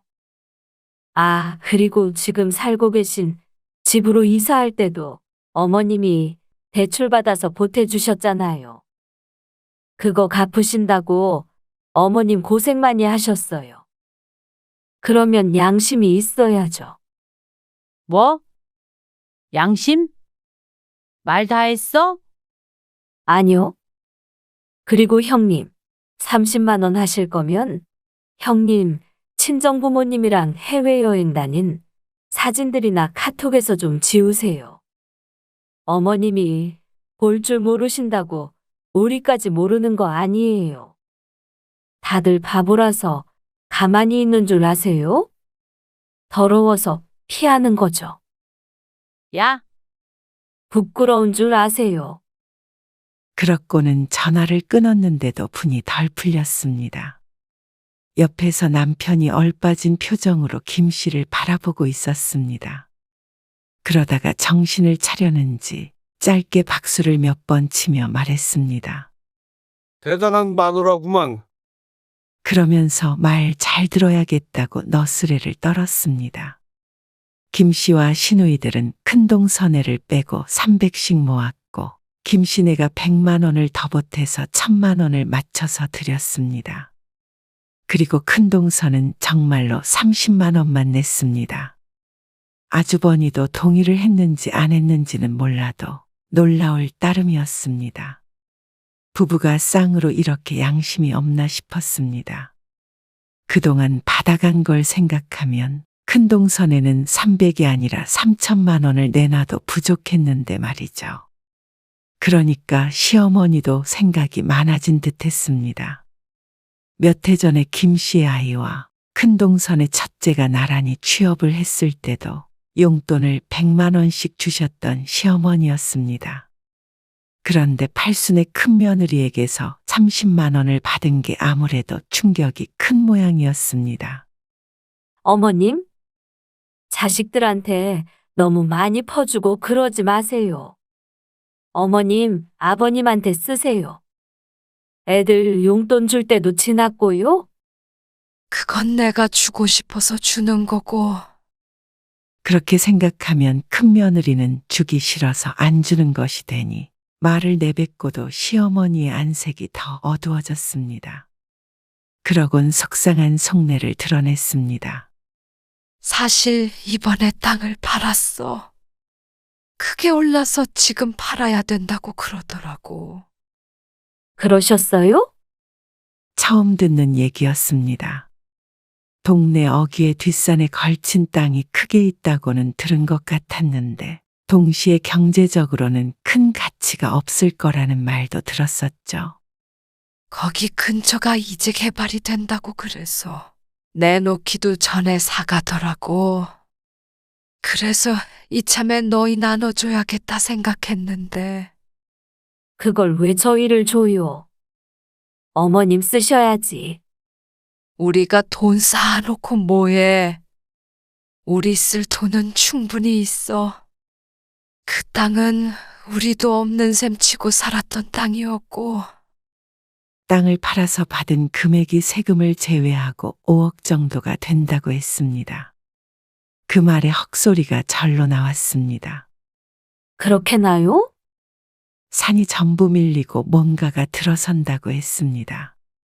어떻게 이런 일이 있나 싶었습니다. 그런데 시어머니는 그걸 큰아들네를 제외하고 나머지 셋에게 주겠다고 했습니다. 남편도 사양이지만 어차피 물려줄 것이었다며 한사코 증여를 해주겠다고 했죠. 괜찮으시겠어요? 안 괜찮을 게 뭐가 있어. 그 정도면 형님네 대출받아 줬던 것보다 큰데. 걔들은 그것도 과분해. 심기가 단단히 상한 듯한 시어머니의 목소리에 큰동서의 얼굴이 아른거렸습니다. 분명히 가만히 있지 않을 테니 말이죠. 그리고 그 얘기를 가족들을 모아놓고 했을 때 당연히 큰동서는 뒤로 꼬르르 넘어갈 듯 했습니다. 이러는 법은 없어요. 어머님, 세상에 맏아들만 빼놓고 재산을 나눠주는 경우가 어디 있어요? 내 돈 내가 주고 싶은 사람한테 준다는데 왜 법을 따져? 너무하신 거죠, 이건? 이번에 내가 팔순진하고 너희의 마음을 알았다. 누가 그러대. 마음 가는데 돈 간다고. 네? 그래서 나도 마음 가는데 돈 주려고 하는 거니까 참견하지 말어라. 그렇게 큰동서에게 냉정한 시어머니는 처음 보았습니다. 그동안 이래도 웃고 저래도 웃었던 시어머니였으니 말이죠. 큰동서도 낯선 시어머니의 모습에 크게 당황했습니다. 너도 불만이 많으면 집 살 때 빌려줬던 그 돈 갚어라. 빌려주시다뇨? 그냥 주신 거죠? 그러면 너희만 그 돈 받은 게 정당하다고 생각한 거야? 그게 아니고요. 부모 도움 받아서 그만큼 살게 됐으니까 이번 일에 불만 갖지 말어. 돈을 갚으란 소리에 큰동서는 이러지도 저러지도 못했습니다. 눈을 까디집고 따지려던 게 수그러들었습니다. 받은 게 있으니 할 말이 없는 게 당연했죠. 우리가 앞으로 10년은 더 살 텐데 그동안 재산 정리 잘해야겠다. 이제는 공평하게 안 할란다. 우리도 우리한테 잘하는 자식한테 더 줄 거야. 김 씨는 속으로 파이팅을 외쳤습니다. 졸지에 큰 돈이 생겨서 어안이 벙벙했습니다. 시누이들도 기뻐했죠. 그 사이에 앉은 아주버니와 큰동서만이 흑빛 얼굴로 말없이 앉아있을 뿐이었습니다. 그 뒤로 큰동서는 무척 부지런해졌습니다. 시집 행사가 있으면 제일 먼저 가서 일을 도맡아 했고 시어머니는 손 하나 까딱 못하게 했습니다. 꽃축제가 있으면 시부모님을 모시고 갔고 여행도 함께 가지 못해 안달이었습니다.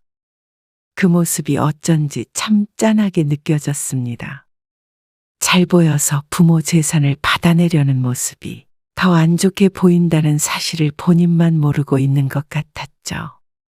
이미 늦은 듯 했습니다. 언제나 자식들을 알뜰살뜰 살피던 시어머니의 마음이 큰아들 내에게서 떠난 것 같았습니다. 좋은 일이 있으면 김씨 부부와 시누이들만 불렀고 김씨의 딸이 독립해서 집을 구할 때는 보증금까지 대주었습니다. 왜 이렇게 차별을 하시는 거예요? 정말 너무하신 거 아니에요? 저희 애들 어머님 손에 컸어요. 큰동서는 무척 억울한 것 같았습니다. 하지만 시어머니도 그렇고 김씨도 그렇고 할 말은 많았습니다. 너무한 건 너희들이야. 내 손으로 키워줬는데 생일에 전화 한 통이라도 제대로 한 애가 있냐? 너희 애들 키워주면서 내가 돈 한 푼이라도 받은 적이 있냐? 기억 근댄 너희는 부모를 위해 뭘 했냐?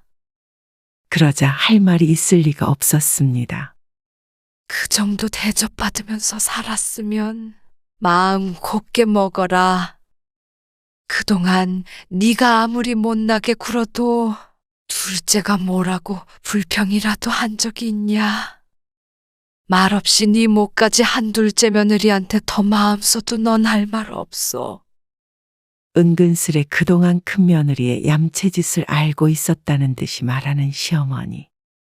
이제 나도 부모 생각해주는 자식들만 챙기면서 살련다. 그러자 큰동서는 크게 상심했습니다. 하지만 돈 갚으라는 소리가 또 나올까 싶어 무서웠는지 어쨌는지 다시 따져 묻지도 못했죠.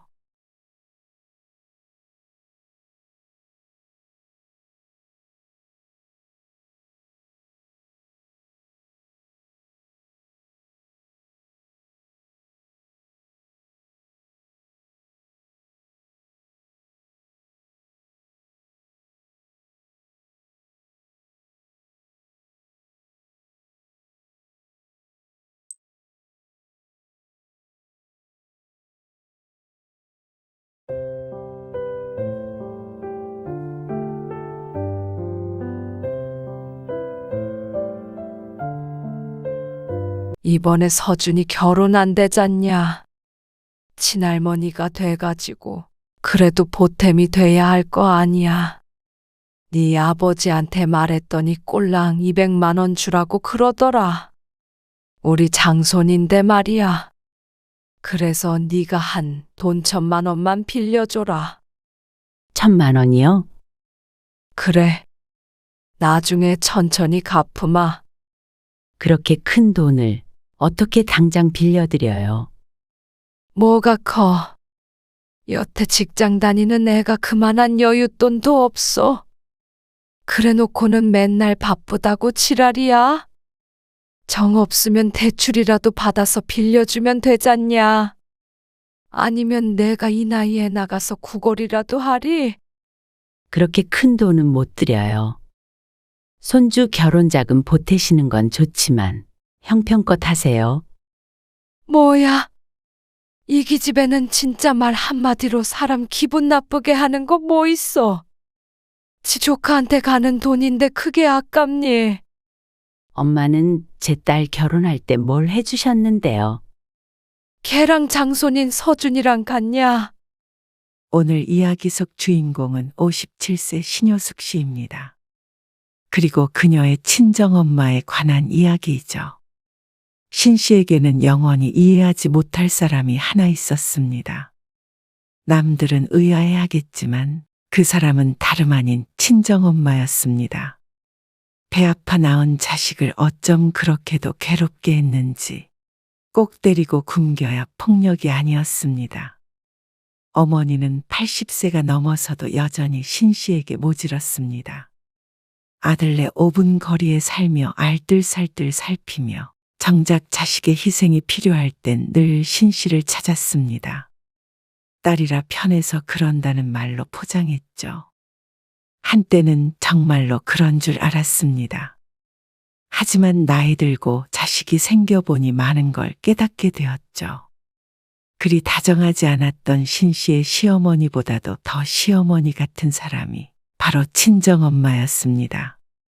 남들은 친정엄마라는 이름만 떠올려도 눈물이 난다는데 신 씨는 그 이름이 가장 가슴을 차갑게 만들었습니다. 이 나이 될 때까지 친정엄마 뒤치다꺼리를 하고 살았으면 됐습니다.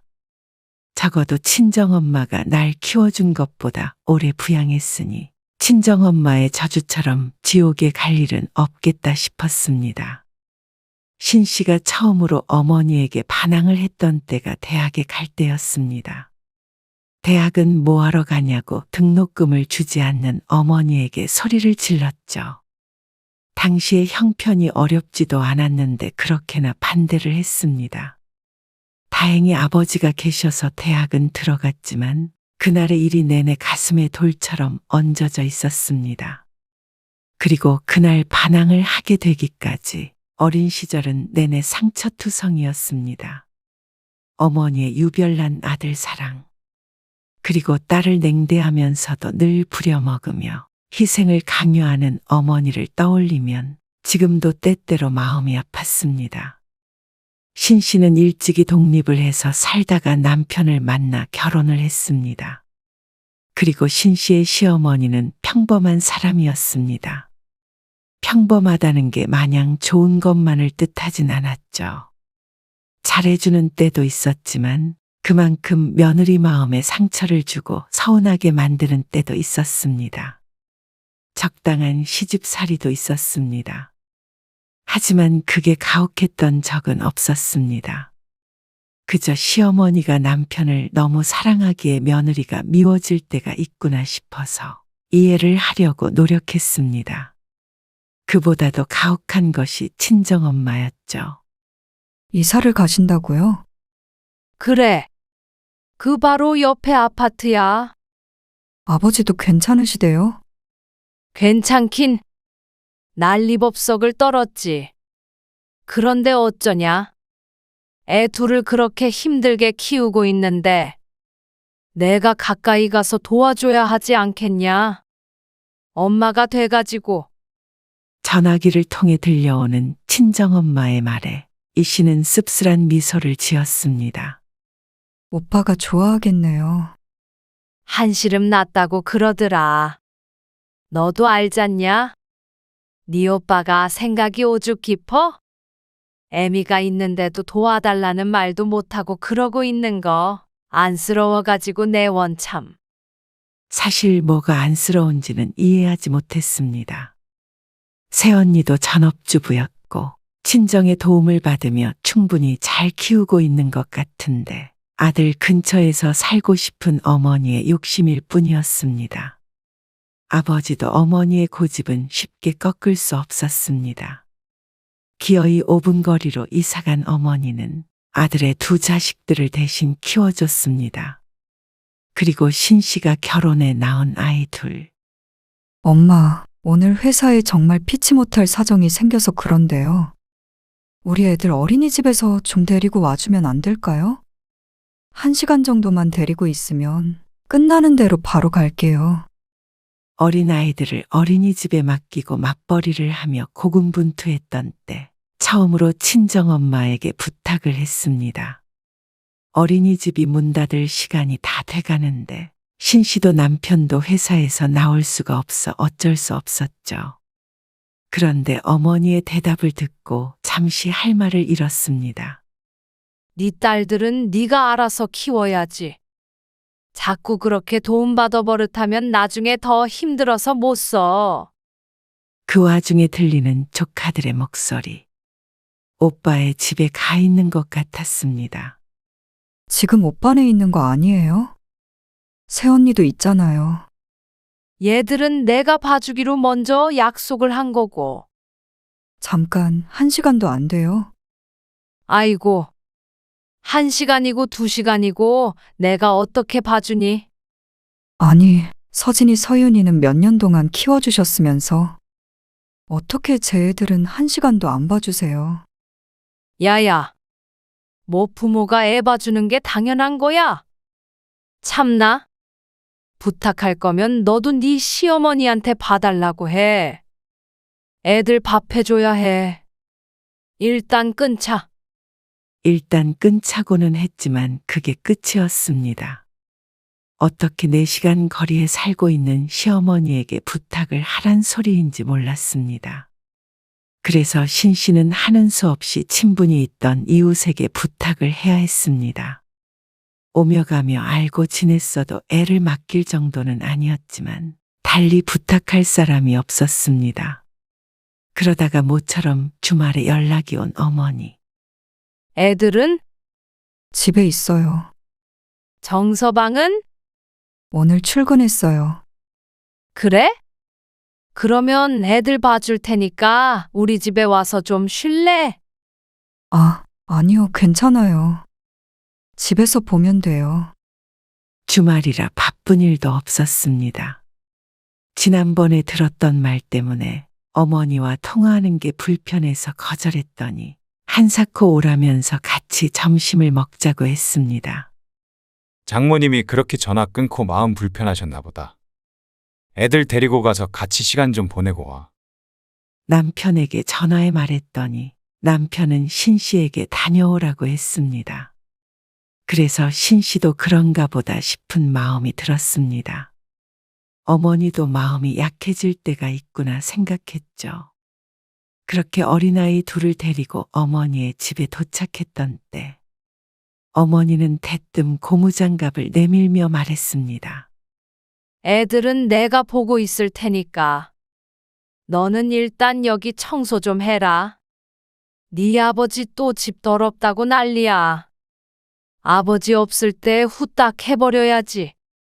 얼떨결에 장갑을 받아든 신 씨는 그러면 그렇지 하고 생각했습니다. 어머니가 신 씨를 생각해서 부를 리 없었습니다. 결혼 전에도 이렇게 종종 신 씨를 불러 청소를 시키곤 했던 어머니. 회사 일이 바쁘고 애들 키우느라 힘들다는 딸을 주말에까지 불러서 청소를 시킬 줄은 몰랐습니다. 거기 묵은 때가 잘 안 지더라고. 부엌은 온통 끈적거리고 새카맸습니다. 여기서 밥을 지어서 먹었을 걸 생각하니 속이 좋지 않았습니다. 살림살이는 어찌나 많은지 내 식구가 사는 신 씨의 집보다도 어수선했습니다. 방이 3개였는데 안방을 제외한 2방은 발도 들이기 힘들었습니다. 어느 방은 문을 여는 것조차 애를 써야 했죠. 식탁은 온갖 잡동사니로 앉아서 식사할 공간이 없었습니다. 신 씨는 당장이라도 애들을 데리고 뛰쳐나가고 싶었습니다. 하지만 아버지를 생각해서 참았습니다. 이렇게 지내다가는 병이라도 걸릴까봐 무서웠죠. 그거는 버리면 안 돼. 쓰지도 않는 거를 왜 식탁 위에다 둬요? 필요할 때 꼭 안 보이더라고. 그건 그냥 두고 화장실 청소나 좀 해. 그렇게 대청소만 3시간 동안 했습니다. 미련하게 왜 그러고 있나 생각하겠지만 어머니의 성격을 아니 고분고분 따르는 게 가장 평화로운 방법이었습니다. 청소를 대강 마무리하자 점심시간이 훌쩍 지나 있었는데 밥이고 뭐고 먹고 싶은 생각이 들지 않아 아이들을 데리고 집으로 돌아왔습니다.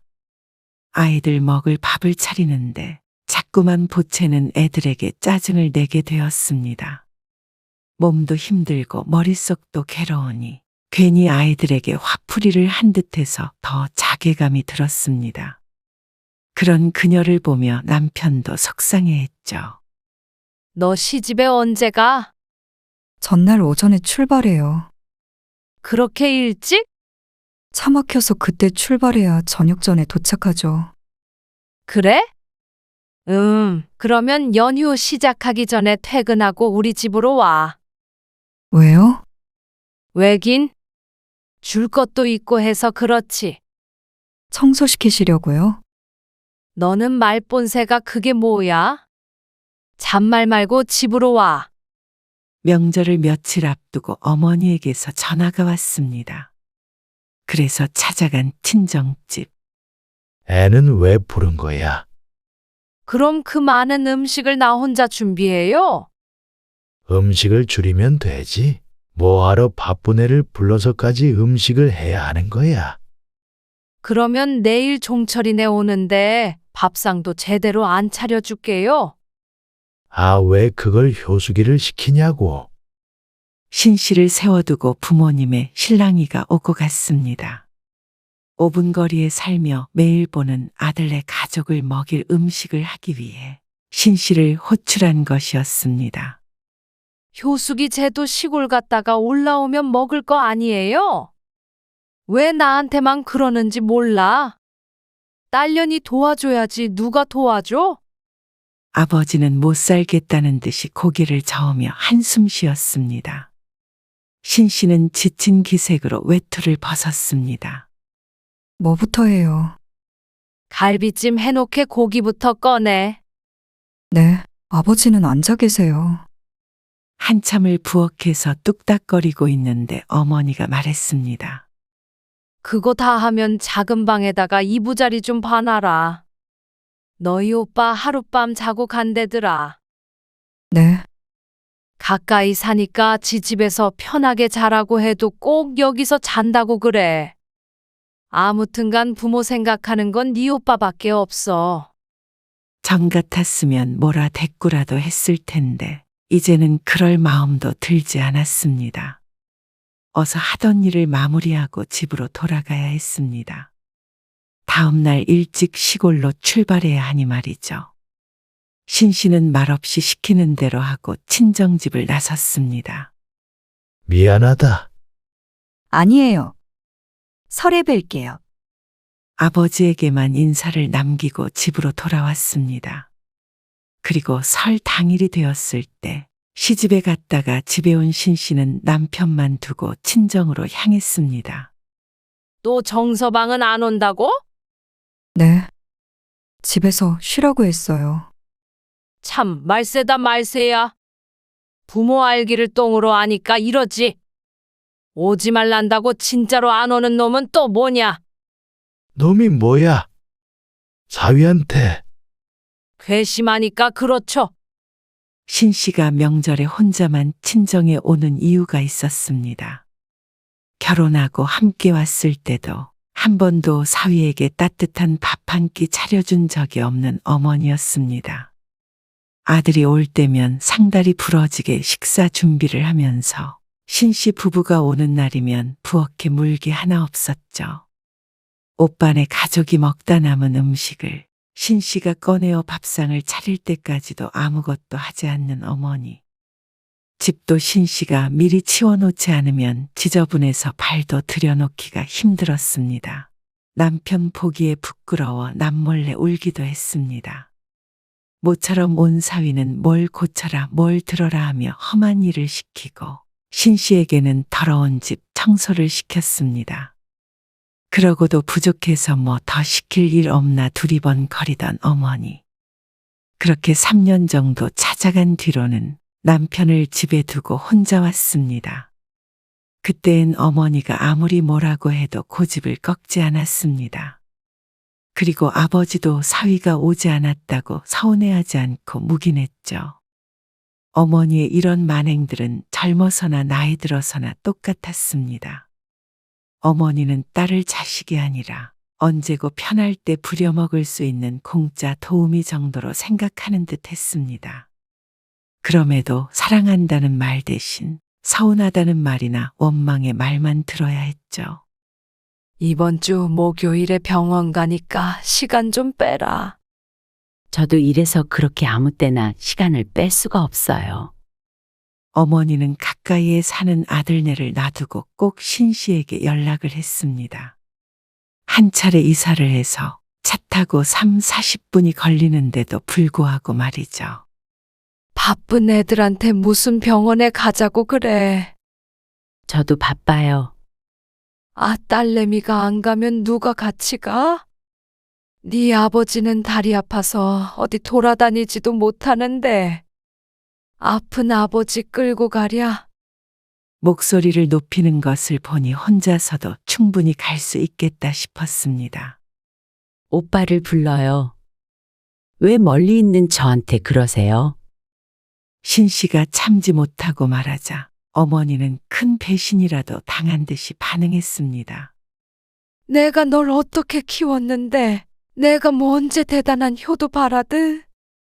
늙은 애미 병원 한 번 데리고 가주는 게 그렇게 싫으냐? 아니, 매번 이렇게 갑자기 회사를 쉬게 하니까 그렇죠. 이런 돈밖에 모르는 것. 돈보다도 중요한 게 부모 건강 아니냐?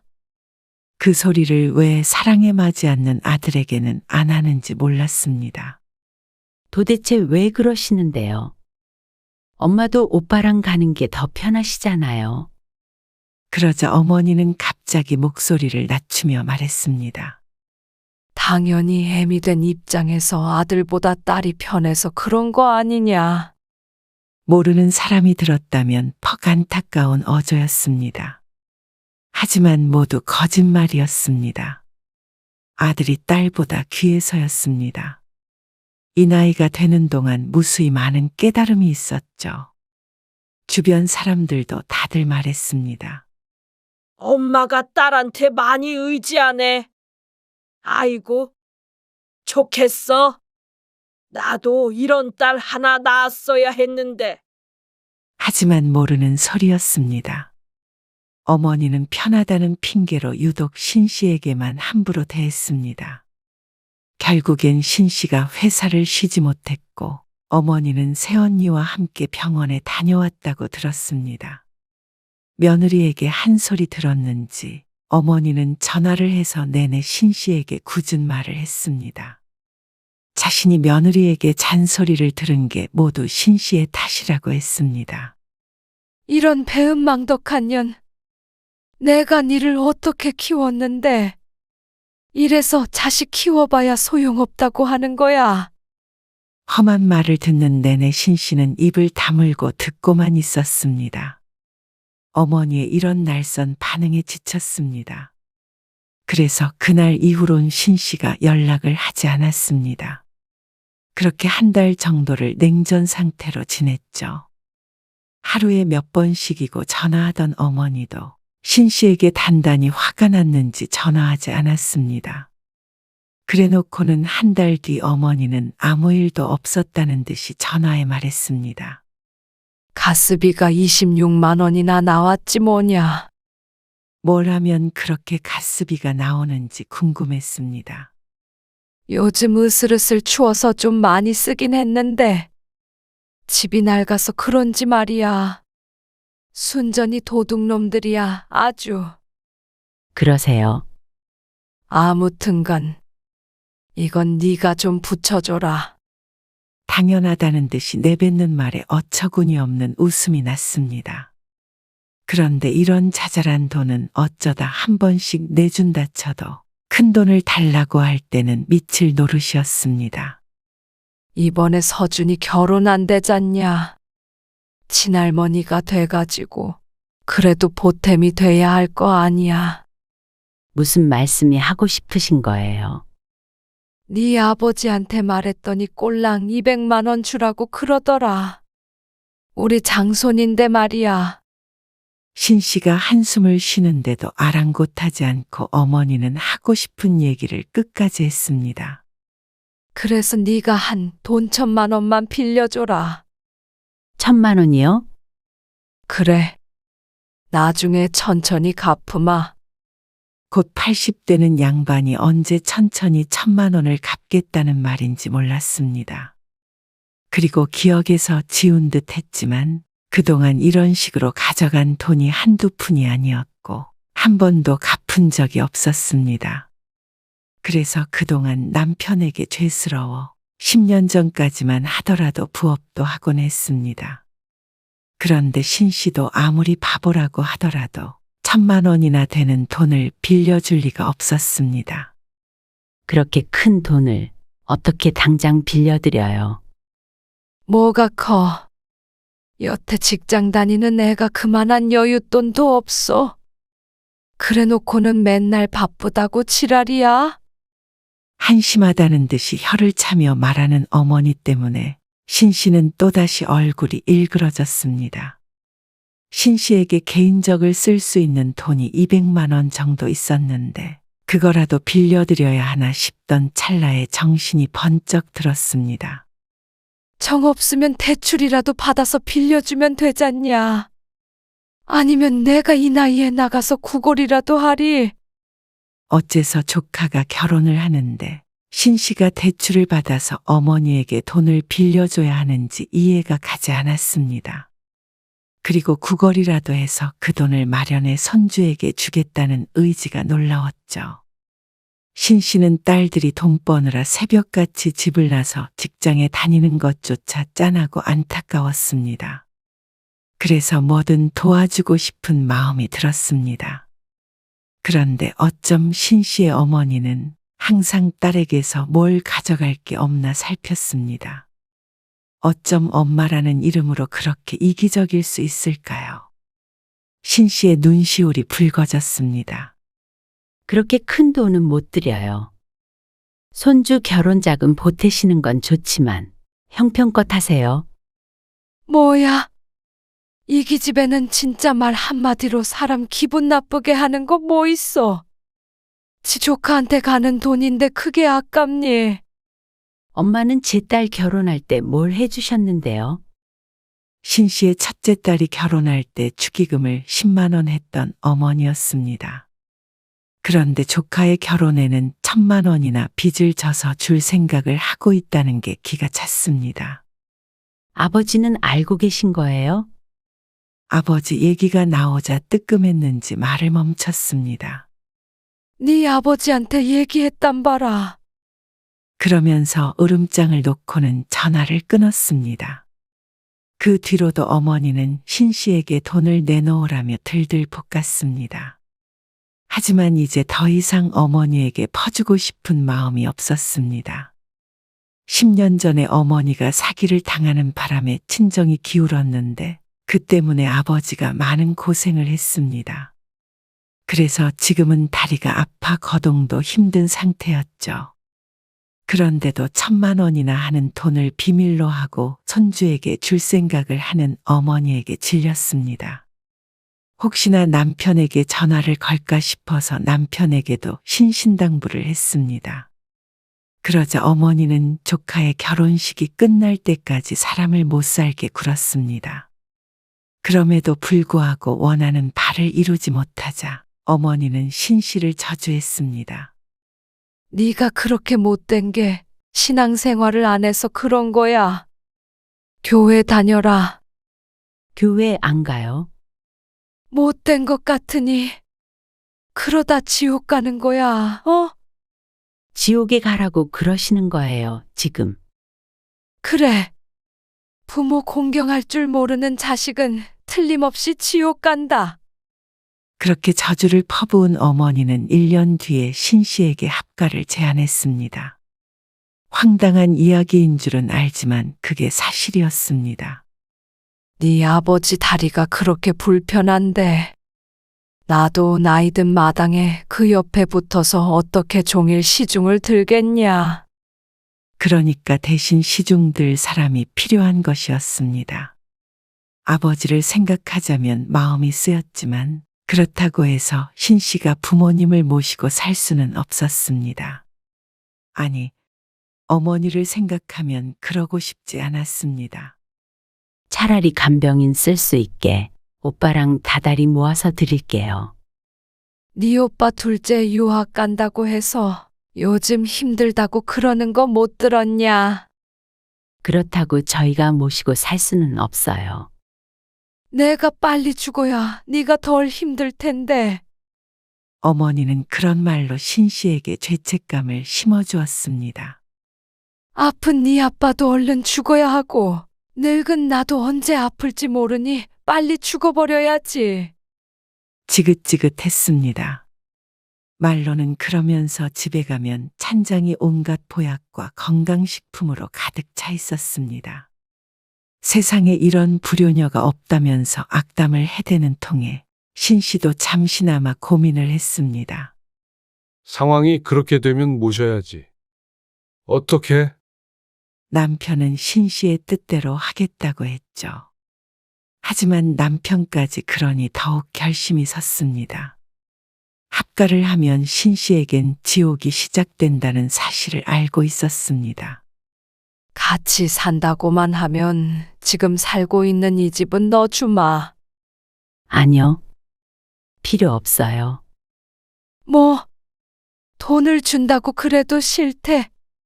엄마 아직 정정하시니까 아버지는 책임지고 돌보세요. 아버지를 병들게 한 게 어머니라는 생각을 했습니다. 내내 원망스러웠죠. 뭐야? 너 재산 땡전 한 푼도 못 받아도 상관없다는 거야? 상관없어요.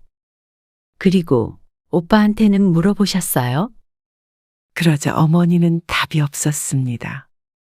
아마 말조차 꺼내보지 못했을 것이 뻔했습니다. 어머니가 진정으로 같이 살길 원하는 것이 신 씨가 아니라 아들임을 알고 있었습니다. 며느리 때문에 그렇게 하지는 못하고 아쉬운 대로 말 잘 듣고 일 잘하는 딸과 사는 게 낫다 싶었던 것이었겠죠. 그러다 바로 얼마 뒤 이 사실을 알게 된 아버지가 크게 노했습니다. 늘 조용조용하던 분이었는데 생전 그렇게 화난 모습은 처음 보았습니다. 합가를 왜 해, 합가를?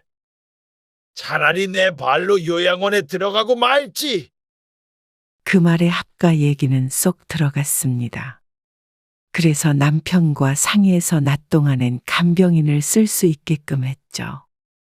조금만 도와주면 일상적으로 지낼 수 있는 아버지였지만 그게 힘들다고 하소연하는 어머니 때문에 그렇게 했습니다. 하지만 그 뒤에도 어머니는 늙으면 죽어야 한다는 소리를 입버릇처럼 했습니다. 그 말을 들을 때마다 목구멍이 콱 막힌 듯 답답했죠. 그러다 신 씨는 병에 걸렸습니다. 폐렴이었는데 밤새 고열에 시달리다가 입원까지 하게 되었습니다. 거기에 합병증까지 생겨 거의 죽다 살아났습니다. 일주일 예정이었던 입원 기간이 한 달 가까이 되었고 몰라볼 정도로 살이 빠져서 퇴원을 했습니다. 상태가 호전이 되었으니 퇴원을 한 것이지만 그래도 아직 면역이 좋지 않아 이를 계속 쉰 채로 집에서 요양을 하고 있었습니다. 그런데 갑자기 어머니가 집으로 찾아왔죠. 옛다. 어머니가 양손에 잔뜩 들고 온 것을 그야말로 던져주었습니다. 퍽소리가 나게끔 식탁 위에 놓여진 것은 홍삼과 과일이었습니다. 비닐에서 튀어나온 사과 대구르르 굴러 식탁 밑으로 떨어졌습니다. 여기까지 어쩐 일이세요? 낸들 아냐? 이 추운 날엔 내가 여기까지 와야겠냐? 버스 타고 오느라고 거의 2시간 걸렸다. 그놈의 차는 얼마나 막히던지. 어머니가 투덜댔습니다. 그런데 왜 오신 거예요? 입원해 있는 동안 전화 한 통 없던 어머니였습니다. 오라고 한 적도 없었는데 스스로 와서는 무슨 불만이 있는지 몰랐습니다. 아, 네 아버지가 하도 성화잖냐. 아버지가요? 그래. 딸내미가 아픈데 가보지도 않느냐고 얼마나 난리를 치던지. 밖에 날씨 춥다고 그렇게 얘기했는데 말이야. 어머니의 말에 허탈해서 쳐다보고 있는데도 투덜거림은 계속됐습니다. 네 아빠가 홍삼이랑 이런 것들 사가라고 했는데 네가 이걸 먹냐? 그러더니 봉지를 꺼내서 홍삼 절반을 덜었습니다. 어차피 먹지도 않을 거. 이건 내가 가져가마. 아니, 그냥 다 가져가세요. 이 무거운 걸 다 어떻게 들고 집에 가? 어머니가 신경질을 내며 말했습니다. 팔순이 된 나이에도 신씨보다도 정정한 것 같았습니다. 그럼 두고 가시던가, 가지고 가시던가 마음대로 하시고, 제발 가세요. 네? 뭐야? 딸내미 걱정돼서 여기까지 찾아온 엄마한테 그게 할 소리야. 제발 가라고? 걱정돼서 온 것도 아니잖아요.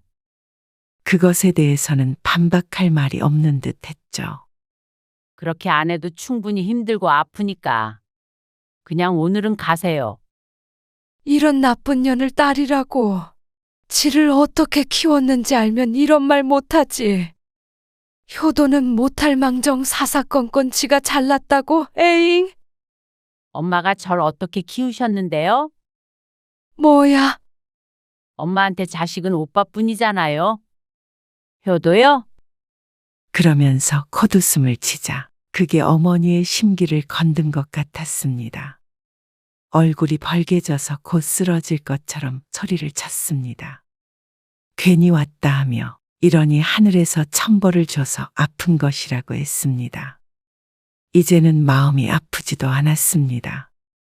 왜 엄마는 자식에게 무조건적인 사랑을 주지 않았는데 자식은 부모에게 무조건 효도해야 한다는 건지 이해가 안 갔습니다. 수십 년 쌓인 울분을 풀어낼 길이 없었습니다. 그저 최선은 날 괴롭게 하는 이 사람을 안 만나는 것이라고 생각했습니다. 신씨가 쫓아내지 않아도 퍼부을 걸 다 퍼부은 어머니는 지옥에 떨어지련 하더니 현관문을 쾅 닫고 나갔습니다. 그리고 연락은 오지 않았습니다. 차라리 잘 됐다고 생각했습니다. 이 상황에 어머니의 화를 받아줄 기력도 없었습니다. 장모님 전화 안 하셨지? 언제 뭐 엄마가 내 생일이라고 전화나 한 번 한 적 있나? 남편이 한숨을 쉬었습니다. 아내인 신씨가 못내 안타까운 듯 했습니다. 친부모와 등지고 사는 신씨의 심정이 얼마나 아릴까 걱정하는 것 같았습니다. 하지만 남편의 생각과는 다르게 심씨의 마음은 그 어느 때보다도 편했습니다. 친정엄마와 있을 땐 늘 거센 파도가 쳤던 바다였다면 이제는 호수처럼 고요했죠. 자식에게 안식처가 되어야 할 부모가 자식을 가장 괴롭히는 존재였습니다. 그런 부모라면 자식이 손을 놓아도 되지 않나 생각했습니다. 그리고 1년쯤 지났을 때 신씨의 아버지가 돌아가셨습니다. 그때는 신씨도 무너지듯 슬퍼했죠. 상실감을 추스르는데 시간이 걸렸습니다. 1년 동안 연락 한 통 없었던 어머니는 아버지가 돌아가시고 잠시 아들과 합가를 하고 2달 만에 다시금 신씨에게 연락을 하기 시작했죠. 네 아빠도 가고 이 집 나가서 나 혼자 어떻게 사냐? 아들네는 불편해서 눈칫밥 먹느라 하루도 살 수가 없다. 그래서요. 너희 집으로 들어가야겠다. 맡겨놓은 걸 찾듯이 하는 말에 오랜만에 웃음이 날 것 같았습니다. 아버지의 장례식장에서도 신씨를 본체만체 하더니 아들에게 쫓겨나게 생겼으니 이제와 딸을 찾아온 게 참 어머니답다 생각했죠. 아니요. 그 집에 꼭 붙어 계세요. 집도 팔아서 그 돈 오빠 다 주셨죠? 잘하셨어요. 그러니까 사랑하는 아들이랑 꼭 붙어 사세요. 뭐야? 너는 어쩜 애가 그렇게 냉정하냐? 제가 정말로 냉정했으면 애저녁에 엄마랑 영 끊었어요. 이런 나쁜 년, 천벌 받을 년. 그러니까 나쁜 년한테 이제 전화하지 마세요. 이제는 번호도 바꾸고 살 테니까요. 너는 나 죽으면 얼마나 후회하려고 그러냐? 그러면 엄마는 나중에 얼마나 후회하시려고 저한테 그러셨어요? 이게 끝까지 한마디를 안 줘? 이만 끊을게요. 잘 지내세요. 어머니가 무어라 하는 와중에 신 씨가 전화를 끊었습니다. 그리고 내 마음이 허락할 때까지는 친정엄마를 보지 않고 살겠다고 결심했습니다. 팔순이 지났으니 언제까지 사실지는 모르겠지만 그렇다고 나를 갉아먹으면서까지 얼굴 맞대고 살 수는 없었습니다. 내가 이렇게 부탁해도 안 되겠냐? 여기서 나가면 내가 어디 사냐? 나한테 너밖에 더 있냐? 얘들은 아주 못돼서 지들밖에 몰라. 그래도 나 생각해 준 건 너뿐이야. 근데 어떻게 길러준 부모를 버려? 다음 날 다시 전화를 해서 사람 속을 뒤집어 놓기에 곧바로 번호를 바꿔버렸습니다. 늘 짜증스럽고 화가 나 있던 어머니의 얼굴을 보지 않으니 평화가 찾아왔습니다. 한때는 스스로가 불효자란 생각에 괴로울 때도 있었지만 또다시 시간이 흐른 지금까지도 후회하지 않았습니다. 아직까지는 아들네 집에서 나왔다는 소식은 들리지 않았으니 나름대로 적응해서 살고 있는지도 몰랐습니다. 그런데 이러나 저러나 이제는 신 씨와는 상관없는 이야기일 뿐이었습니다. 설령 그 집에서 진짜로 쫓겨나더라도 말이죠. 그렇게 신 씨는 또다시 마음을 굳게 먹었죠.